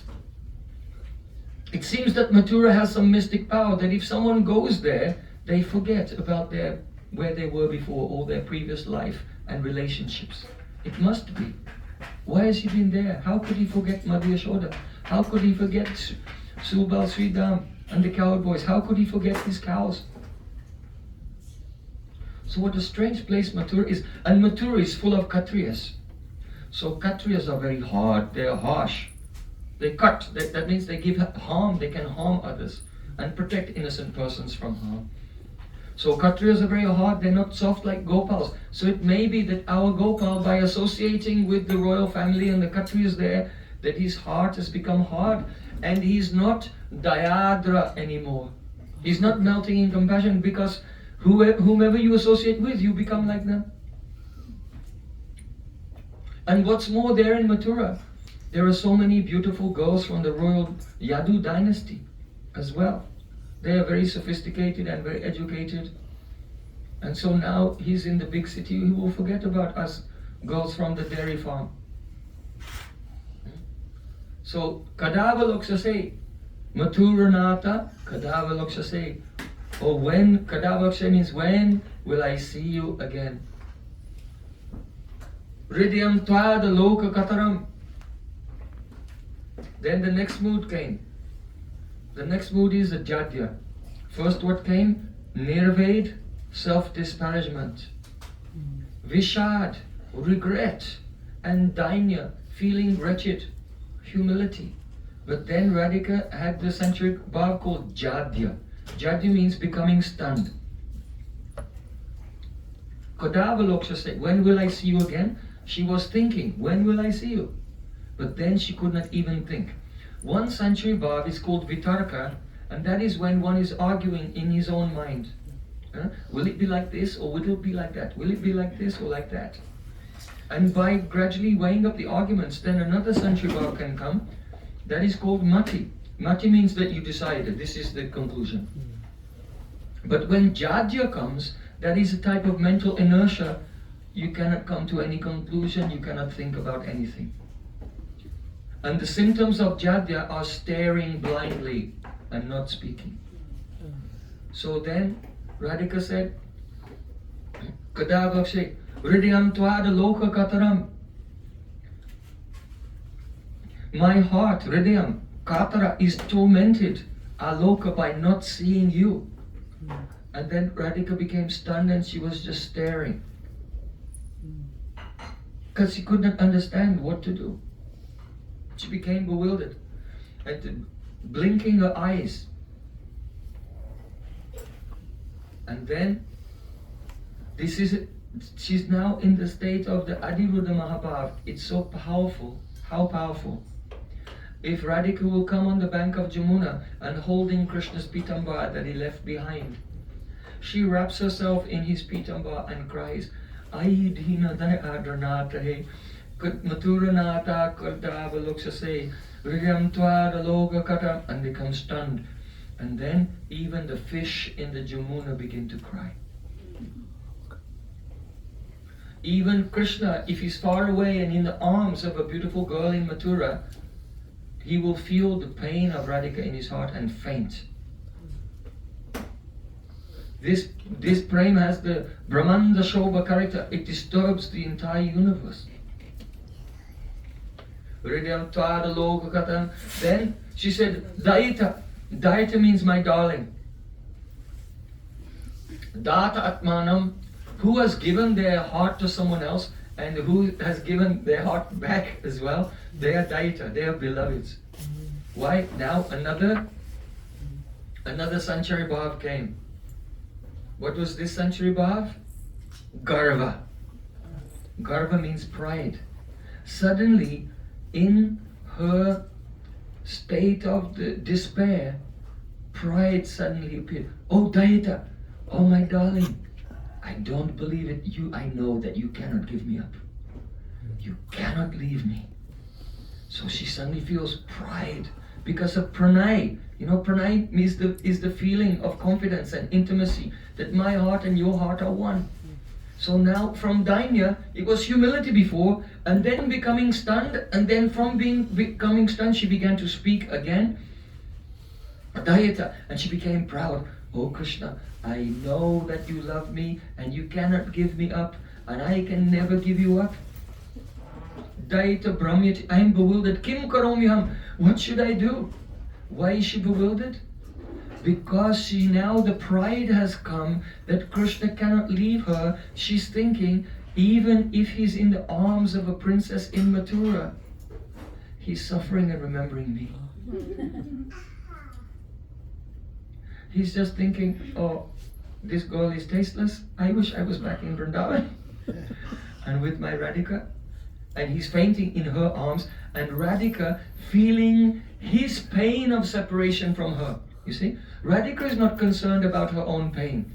She's concerned about Krishna's pain. So she said, Daita Brahmyati, Kim Karomyaham. Oh, alas, You must be remembering me when you're in the arms of another heroine and feeling so much pain. And this is bewildering me. What can I do now? And then Radhika fainted. So then when Radhika fainted, what does it mean? When Radhika faints, at that time, it means that she does not become unconscious. She just becomes unconscious in that prakasha of the Leela. And in the apricot Leela, she meets with Krishna. Because Radha Krishna always meeting in the apricot Leela.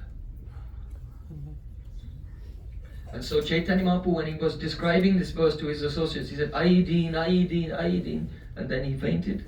That means experiencing what it's like to be Radhika, he entered into the apricot Leela of Radha and Krishna. So Madhavendra Puri is so glorious. Unless you have a relationship with Madhavendra Puri, you cannot attain even a smell of this highest love. You know, when Mahaprabhu went to Mathura, he came to the temple of Adikeshav. Have you been there? Adikeshav temple in Mathura. Yes, yes. Wonderful place. That was also established by Bhadranath. And he was dancing in ecstasy, and there was one Brahmin there, gave pranams to him, and he was dancing in ecstasy. And when the kirtan ended, Mahaprabhu asked him, oh, who are you? And how did you get this ecstatic love? He said, many years ago when I was young, one sannyasi came to Mathura and stayed in my house. His name was Madhavendra Puri. Then Mahaprabhu gave Dandavat Pranam to that old Grihastha Brahmin. And he was afraid, oh, what are you doing giving Pranam to me? You are sannyasi. And he gave Pranam to Mahaprabhu. Mahaprabhu said, don't give Pranam to me. You are on the level of my Guru. Because the Madhavendra Puri is my Param Gurudev. So you are on the level of my Guru Ishwara Puri. I knew when I saw your symptoms of love, I knew that you must have a relationship with Madhavendra Puri. Because in this world, it is impossible to have even the slight smell of this love without the relation with Srila Madhavendra Puri. Srila Madhavendra Puri Padaki! Yay! So now we'll try to say a few words about the appearance of Radharamana. And if there's a little time, we may touch on the glory of Srinivasa Acharya.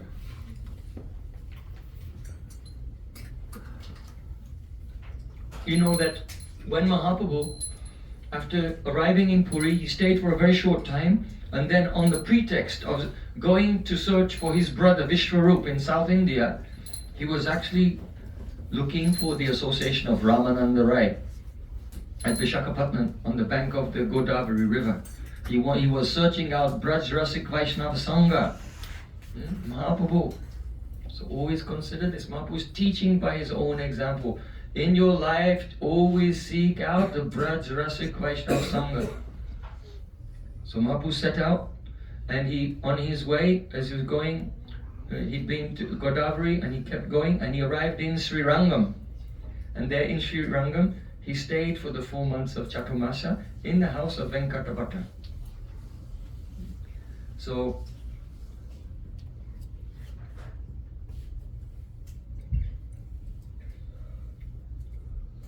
I'm just going there. We did parikrama there to Sri Rangam, went to the house of Venkatavata.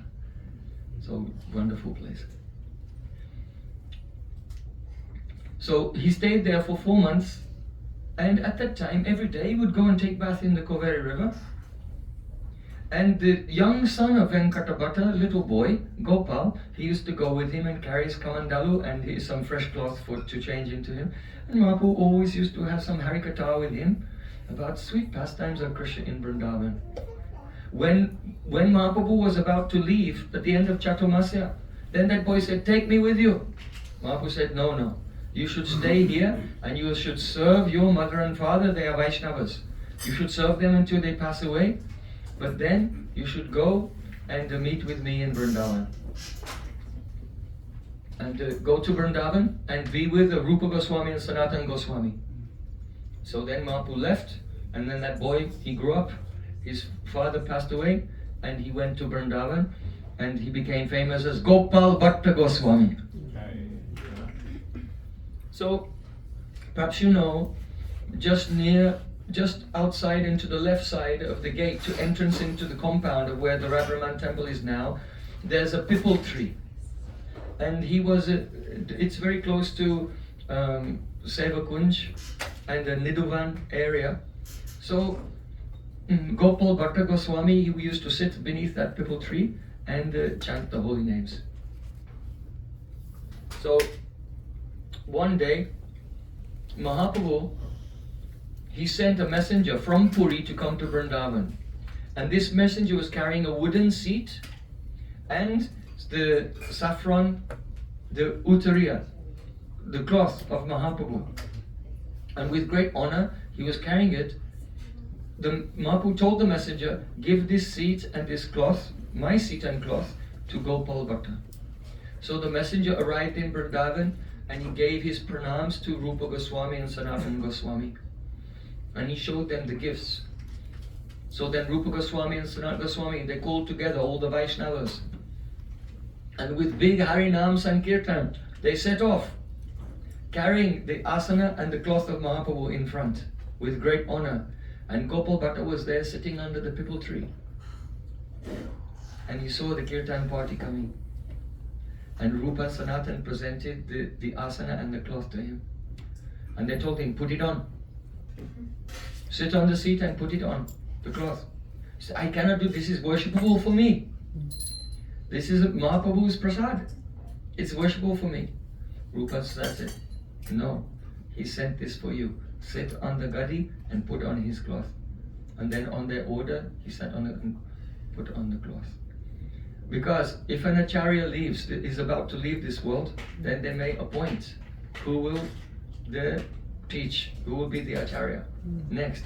So on the one hand, everyone was ecstatic that Mahaprabhu had sent these gifts to Gopal Bhatta. But on the other hand, they knew it means Mahaprabhu is about to disappear from this world. So they disappeared from this world. And you can see, my Gurudev used to say that Gopal Bhatta Goswami is the main pillar holding up the whole Gaudiya Sampradaya. Why? Because on the one hand, he has compiled Hari Bhakti Vilas, which explains everything about Vaishnav life, Vaishnav Acharya, how to live in Hari Bhakti Vilas. And on the other hand, Jiva Goswami took the notes of Gopal Bhatta Goswami and rearranged them and gave some explanation, and he became the 6 Sandarbhas. So both the Achar of Gaudiya Vaishnavas and the Vichar of Gaudiya Vaishnavas have their root in Gopal Bhatta Goswami. So that's why my Gurudev always in Radharamana temple used to say, Gopal Bhatta Goswami is such a great Acharya, he's the main pillar holding up the whole Sampradaya. So then Mahaprabhu left this world and everyone was weeping, all the great Vaishnavas in Vrindavan, they were weeping. So at that time, when they were unconscious, when they heard the news, then everyone fainted. And in a dream, Mahaprabhu came and he said to Gopal Bhatta Goswami, I am with you all. Rupa and Sanatana are my eternal associates. And Sanatana Goswami, he will expand the service of Madan Mohan. Rupa Goswami will expand the service of Govinda Dev. And Gopal Bhatta, you should go to the Kaligandaki river in the Himalayas. And there you will find 12 Shalagram Shilas. The first Shila that you find will be a Damodar Shila. And I will always reside in that Damodar Shila. If you have worshipped at Damodar Shila, you have worshipped me.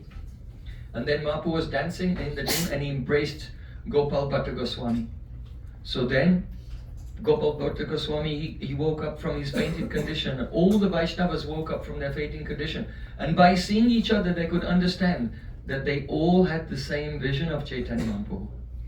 They had all fainted in separation, and Mahaprabhu had come and given them all the same vision at that time. So then, Gopal Bhatta, he set off for the Kaligandaki river, and he went there, and on the first day, he fasted and he meditated. And then on the second day, he took bath and he did puja, but he could not find the Shila, which Mahaprabhu said he's residing in that Shila. So on the third day, he was crying and he was praying, oh Mahaprabhu, will I never see you again? When did he see? He only saw him in his childhood. He served him for 4 months during the Chaturmasya, and he never saw him again, except for now in the dream. And now he was searching for that Shalagram Shila, where Mahaprabhu would accept his service directly. So, so then, Gopal Bhatta went to the Gandaki river and he put his hands in to offer Arghya, and just when he put his hands in the river, then the Damodar Shila came in his hands. And he was so ecstatic. He was so ecstatic. He said, oh, now I found the Shalagram Shila, I'm immediately going back to Vrindavan. And he set off to go back to Vrindavan. He totally forget that Mahaprabhu told him, you have to collect 11 Shilas. So, in Gopal Bhatta, he prepared to leave. He forgot everything, but Mahaprabhu doesn't forget. So then, for his journey, he will need some water in his pot. So he came to the bank of the river and he took his water pot to fill up, to set off on the journey. And he dipped his pot in the water, and 11 Shilas just washed into his pot. And there was, oh, now I remember. So then he said that he was so happy, and with the Damodar Shila and the other 11 Shilas, he came back to Vrindavan, and he would sit underneath that pipal tree. And he would serve those Shalagram Shilas. He used to keep them in a bag, and after he finished serving them, then he would hang the bag on the tree. You've all seen the tree, right? You've all been there? Prabhu, we have a peepal tree in our front yard. Mm-hmm. What's the significance? Of a pipal tree? Yeah. Or doesn't have? Aswata tree, right? Ashwata. Swat. Swa means tomorrow, and A means no. Ashwat, no tomorrow. When Krishna was about to leave this world, he was leaning on the Ashwata tree. That means that this world is the place where whatever exists today will not exist tomorrow. So, but anyway, he's underneath this tree. This tree is a Kalpavriksha. So we think that he's one eternal associate of Radha and Krishna also.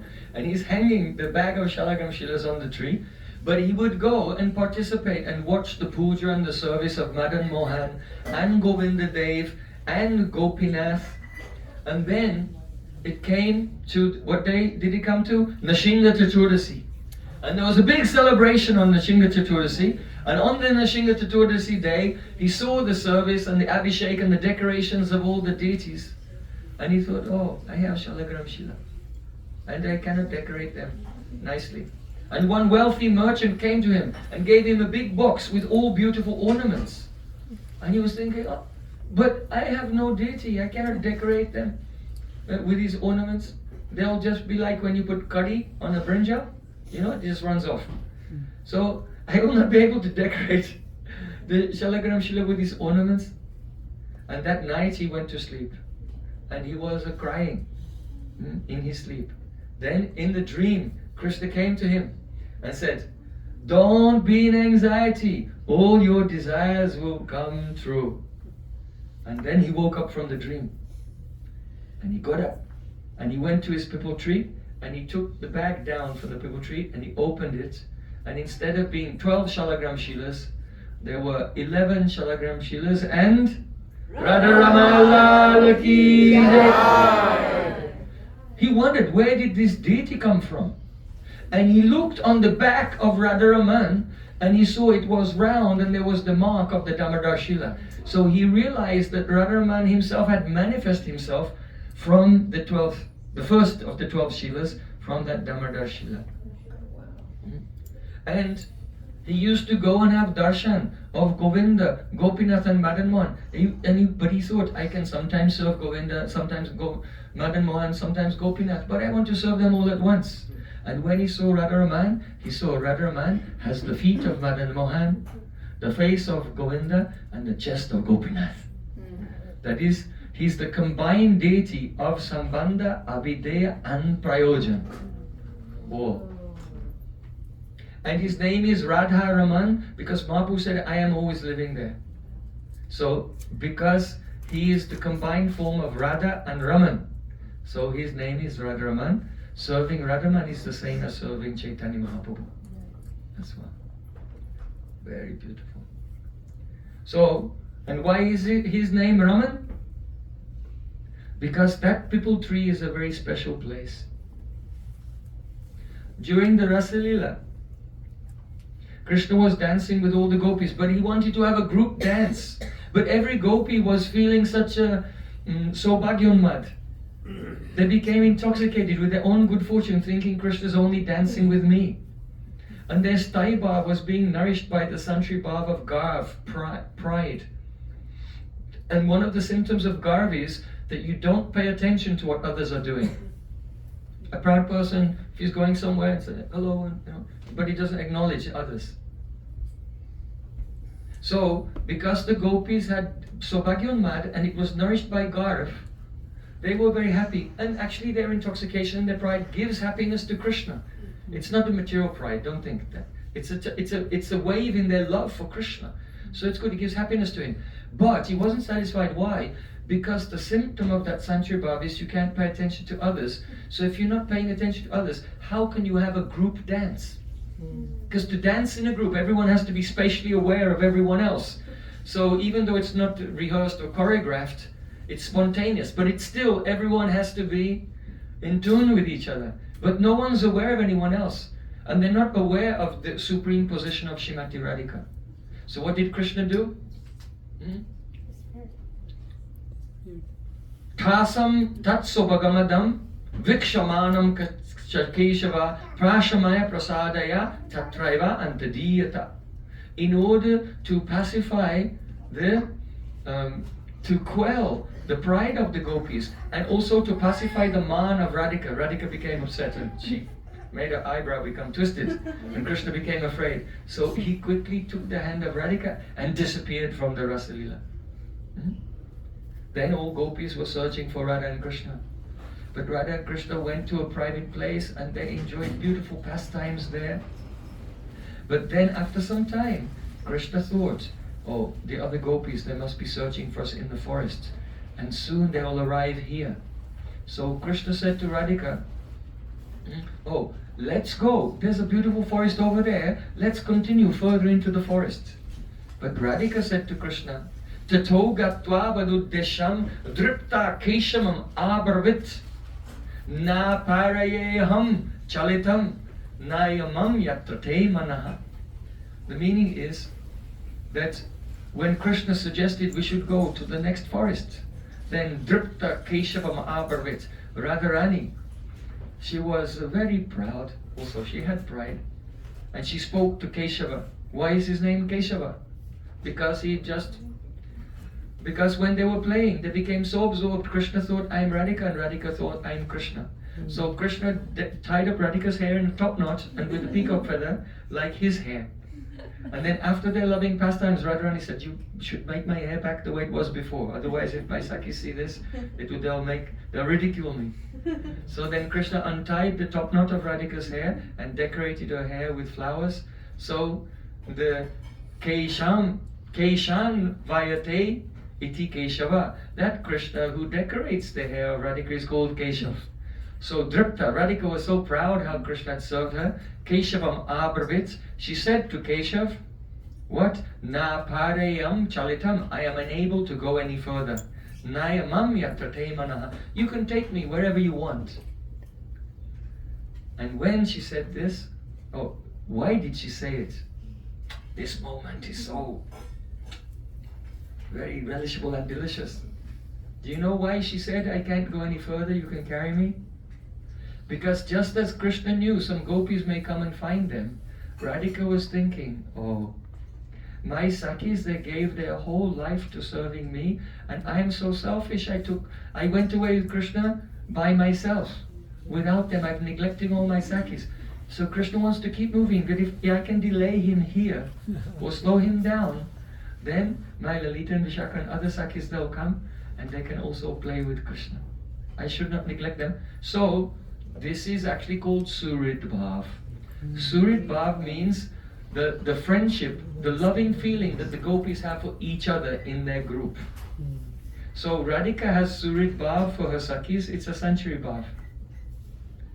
The Sakis, like Lalita and Vishaka, have Surid Bhav for Radhika, equal to the love that they have for Krishna.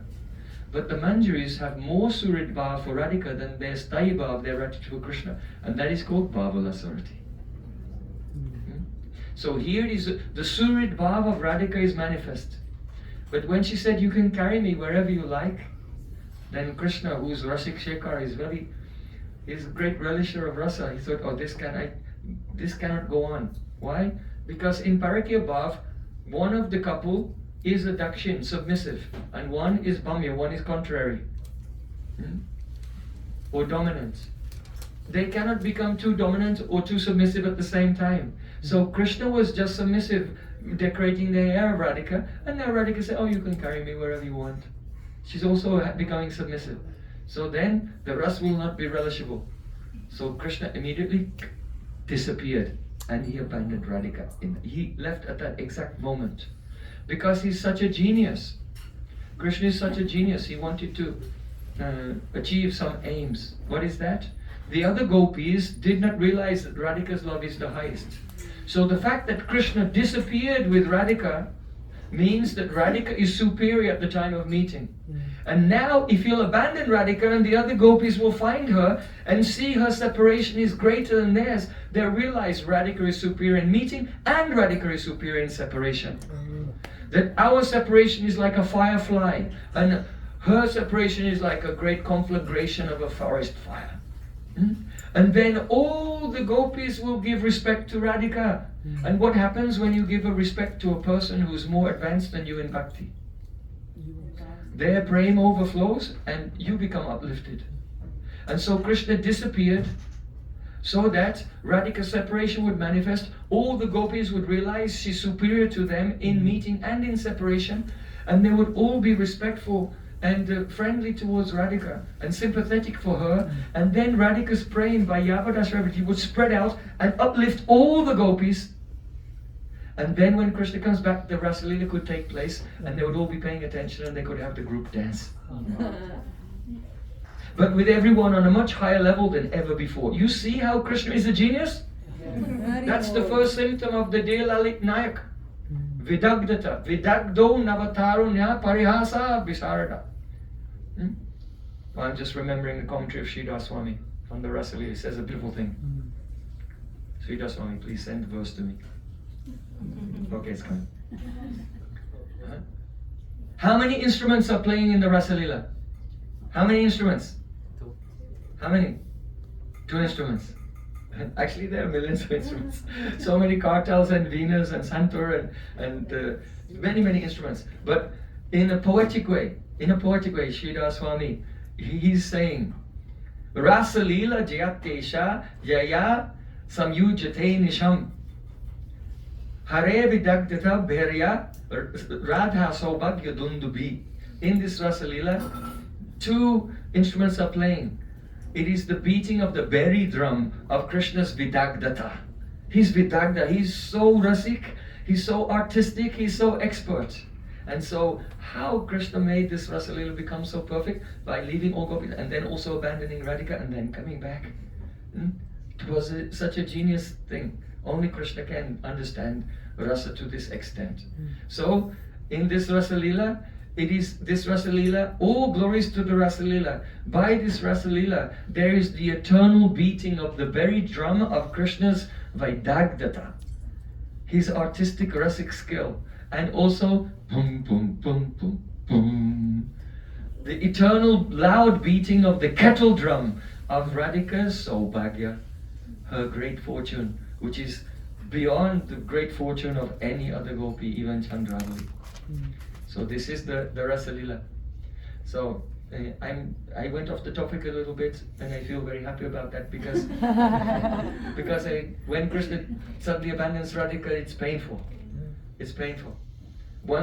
This verse, when Krishna disappeared, Radhika cried out, Ha Nata Ramana Presta Kwasi Mahabhuja Dasyaste Kripanayame Sakke Darshaya Sannidhim. Once there was a public Harikatha. And one Vaishnava, he was standing up and he was speaking and he said this verse. When Krishna disappeared from the Rasalila, Radhika cried, Ha Nata Ramana Presta. And Bhaktisiddhanta Thakur, he could not control his emotions. And we were sitting in the audience and he stood up and said, stop. Don't say Kwasi Mahabhuja.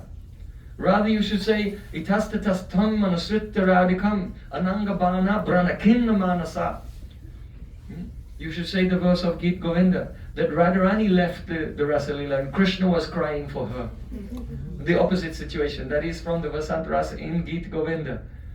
Because being Naina Mani Manjari, Bhaktisiddhanta Thakur cannot tolerate the Krishna leaving and Radhika fainting in pain of separation. No, Radhika should leave and Krishna should faint in separation. Huh? But anyway, we're telling this verse, why? Because when Krishna said, yes, you sit on my shoulder. And Radhika went to sit on his shoulder and suddenly he was gone. Then she cried, Ha Nata, oh my Pran. That means I cannot live without you. Ramana. And this is where Radhika called Krishna Raman.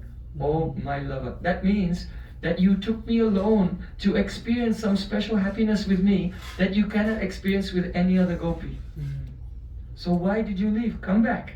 Oh Ramana, Prashta, you're most dear to me. Kwasi Mahabhuja. It was as if Krishna was saying to Radhika, oh, but now you are dying in separation, and if I will come back, you will die. I get it's too late now. The pain is too much for you. Radhika said, no. Mahabhuja, Kwasi, where are you with your strong arms? She's saying, oh Krishna, yes, I'm about to die, but if you embrace me with your strong arms, they'll be like a Sanjeevani booty that will bring me back to life. Dasyaste Kripa. Krishna said, but look, I am the prince. I'm a prince. I'm the son of the king of Braj. Why did you tell me that I should carry you around in the forest? On your shoulder. How did you become so proud? Radharani said, Dasyaste Kripanayame. I am your dasi. I am just your dasi. Be merciful to me. Krishna said, but then why did you order me to carry you? Nayama means, you take me. It's in the imperative. She said, oh, Sake, oh my friend, because you were playing with me so intimately and you were personally decorating my hair. Then I saw you, as my friend. And so I spoke to you in this way. Then Krishna said, yes, then come to me. Dasyaste Kripanayame Sake Darsha Sanidim. Oh, I can't see you. My eyes are so full of tears. You show yourself to me. And then Radhika fainted and fell to the ground unconscious. But where did she fall to the ground unconscious? Underneath that pipal tree. So in that place where Radhika called Raman and fell unconscious beneath that very pipal tree, that's where Radharamana appeared. Prabhu, since we have a pipal tree outside the temple, do we pray to her or him, or what do we do? Anything? No, you can, when you see the pipal tree, you don't think that that pipal tree is in Miami. You should think that the pipal tree is there, or very close to Seva Kunj, and that is the place where Krishna, Radhika spoke these words to Krishna, and then Krishna disappeared and Radhika was weeping. And then it's the place where all the Sakis found Radhika and they brought her back to consciousness again. And so when you see that pipal tree, you can remember this pastime, and you can remember in Gaura Lila, that's in Radha Krishna Lila, in Gaura Lila you can remember that it's the appearance place of Radharaman on the day after Nrsimha Chaturdasi.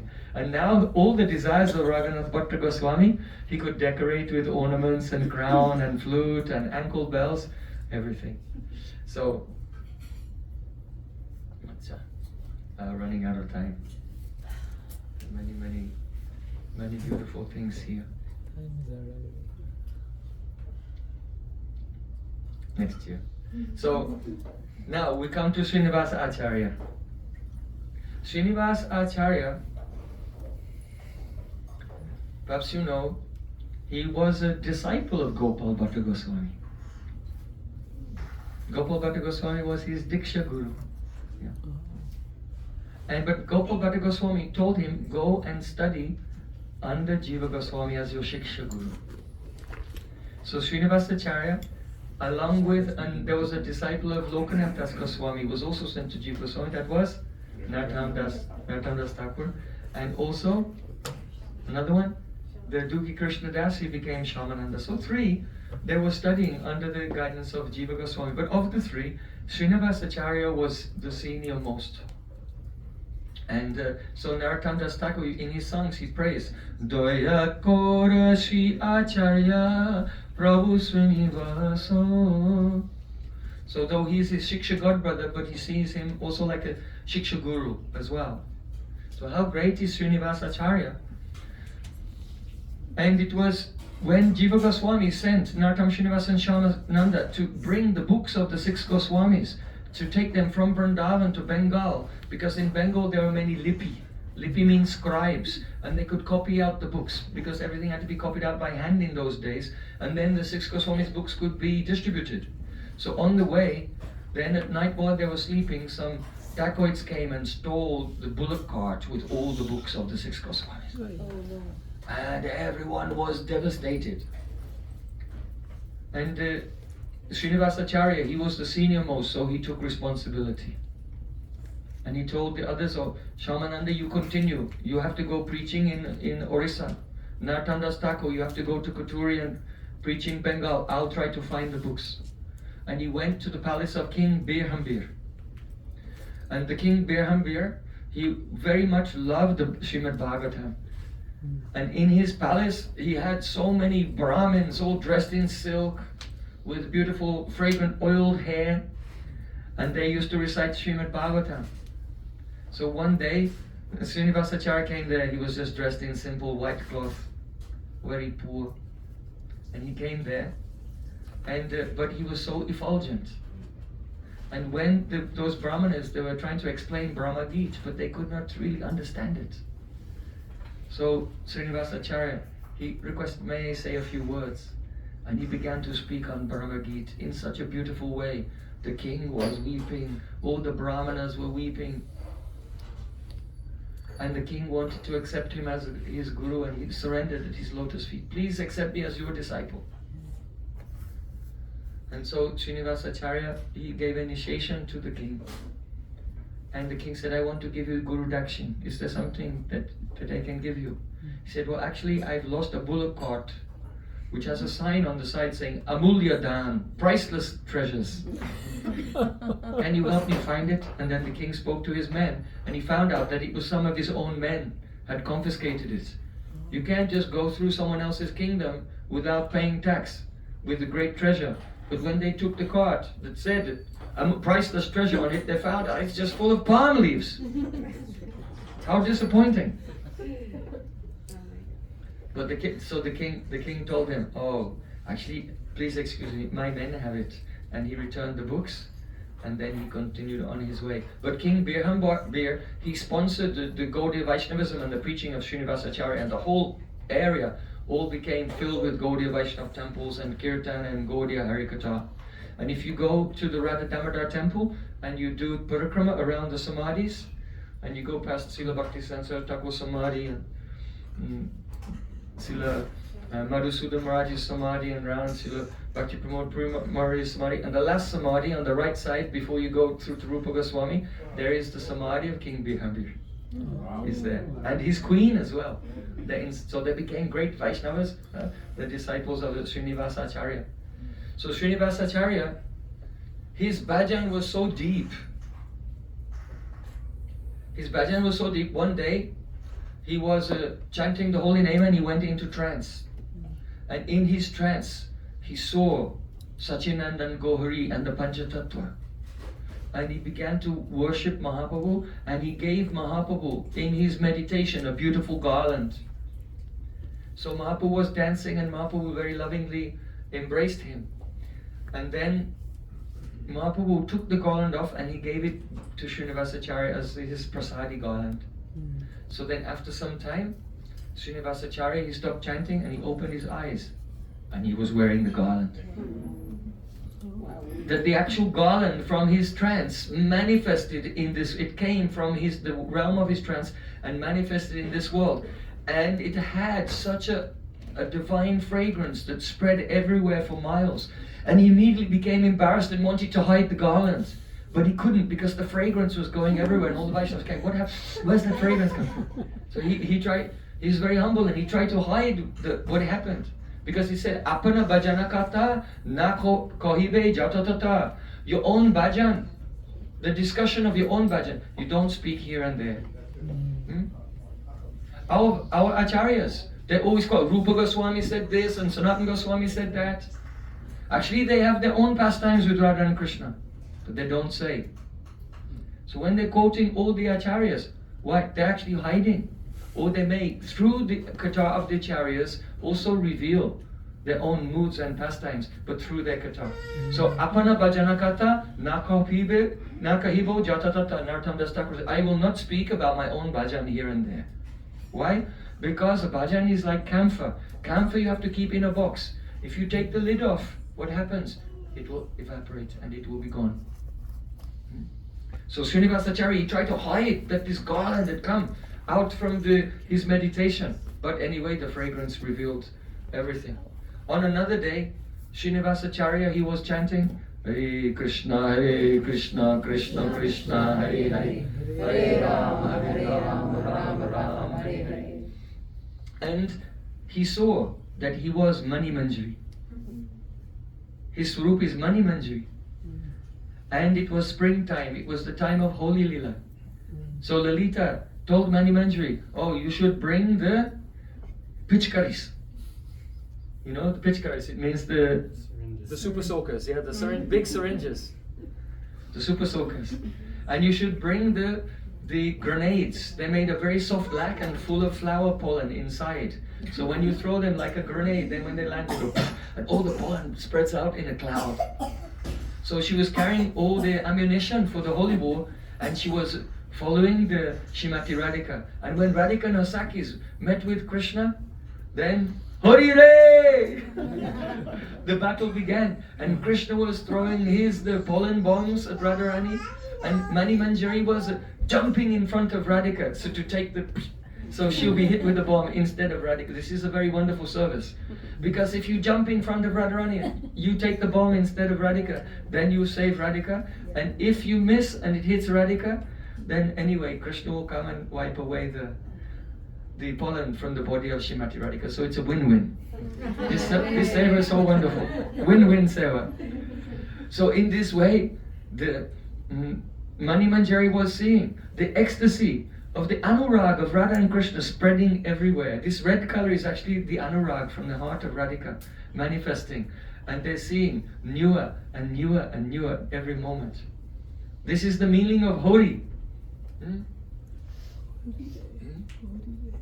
Sambodhan de kohiyata jori. Tako nam sambodhan de varnata jori. Tako nam kohiyata hori. In Brijbas it is said, when the Sakhis look at Radha and Krishna, and they're newer and newer and more beautiful at every moment, and they're so astonished, and they turn to their Sakhi and say, look, look. You know what the word is? Look, look at the new beauty that was never seen before. Hori, Hori. So Sambodhan De Baranata Jori, addressing a Sakhi and describing the ever fresh beauty of Radha Krishna, Tako Nam, that is called Hori. Yes. So Mani Manjari was relishing the savor of Radha Krishna at this time. Then suddenly the spurti disappeared, and Srinivasa Acharya came back to his external consciousness and opened his eyes, and he saw that there was red color all over his dhoti. And then he had to quickly run and hide again. But it's too late, the fragrance was going everywhere.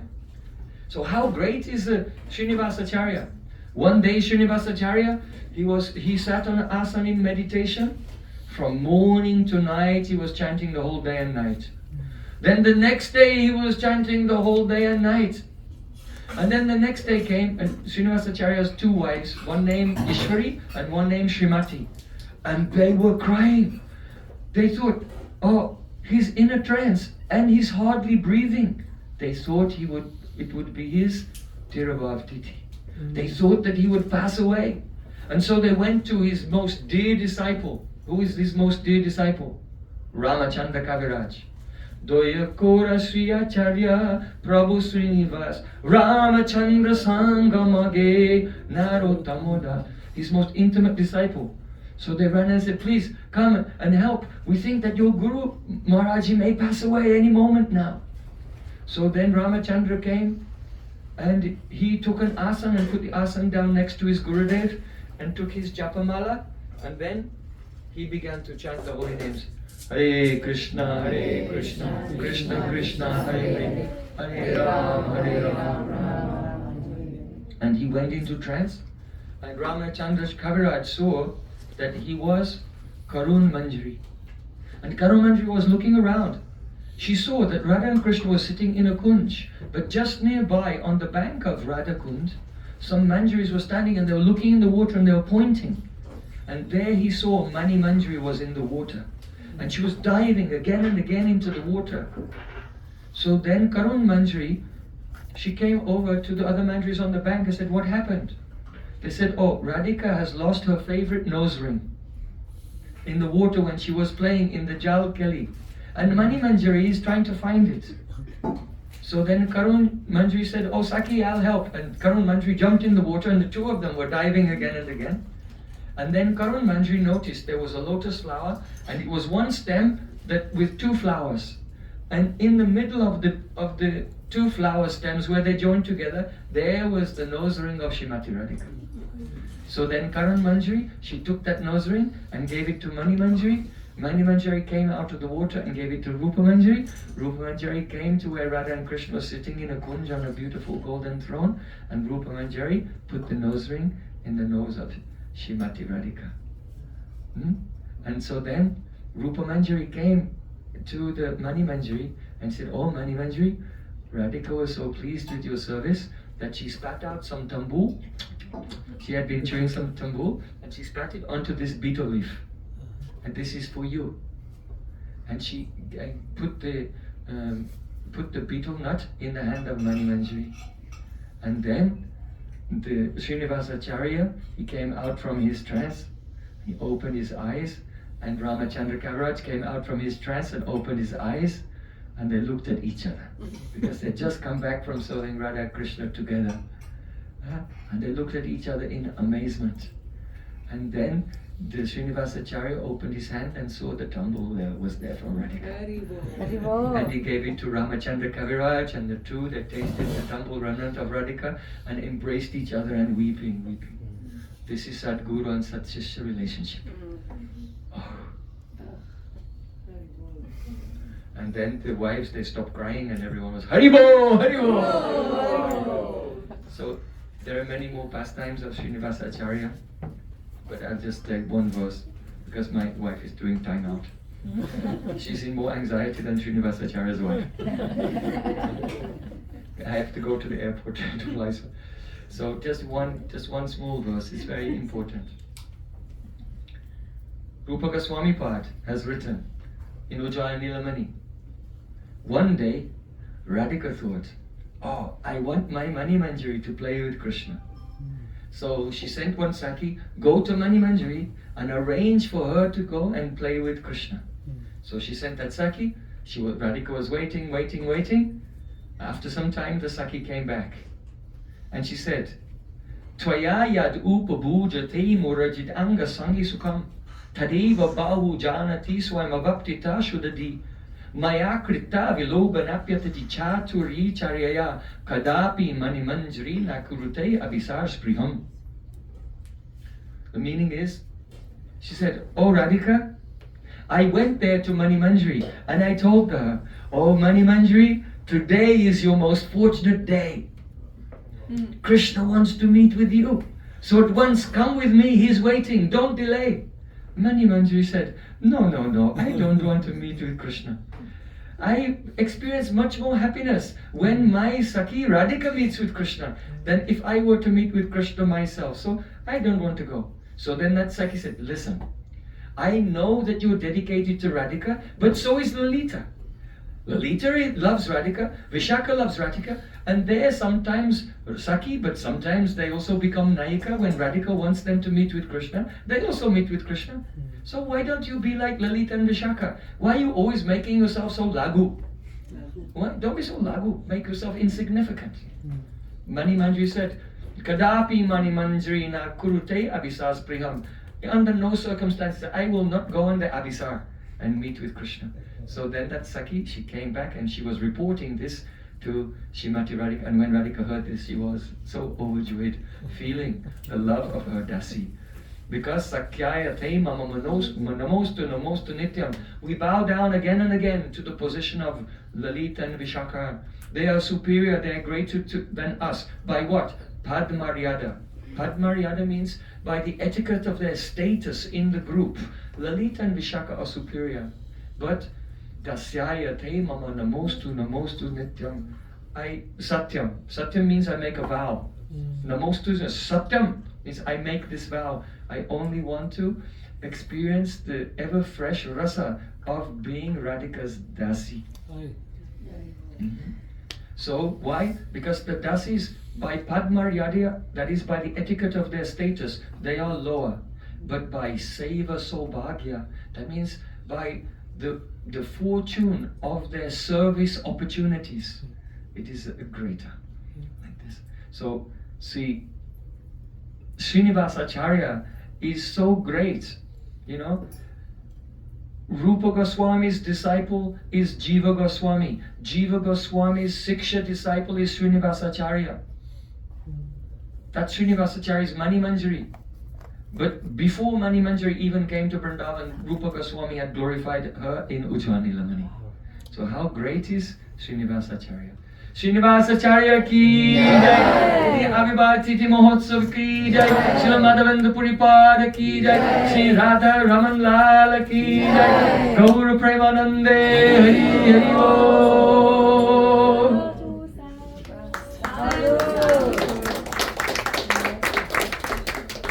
So we'll sing one brief kirtan, and then I'll be meeting with devotees here for darshans and everything, and take prasadam. Hopefully, if Shamarani will be so kind as to give me a darshan. Huh? Now or after your No, after lunch.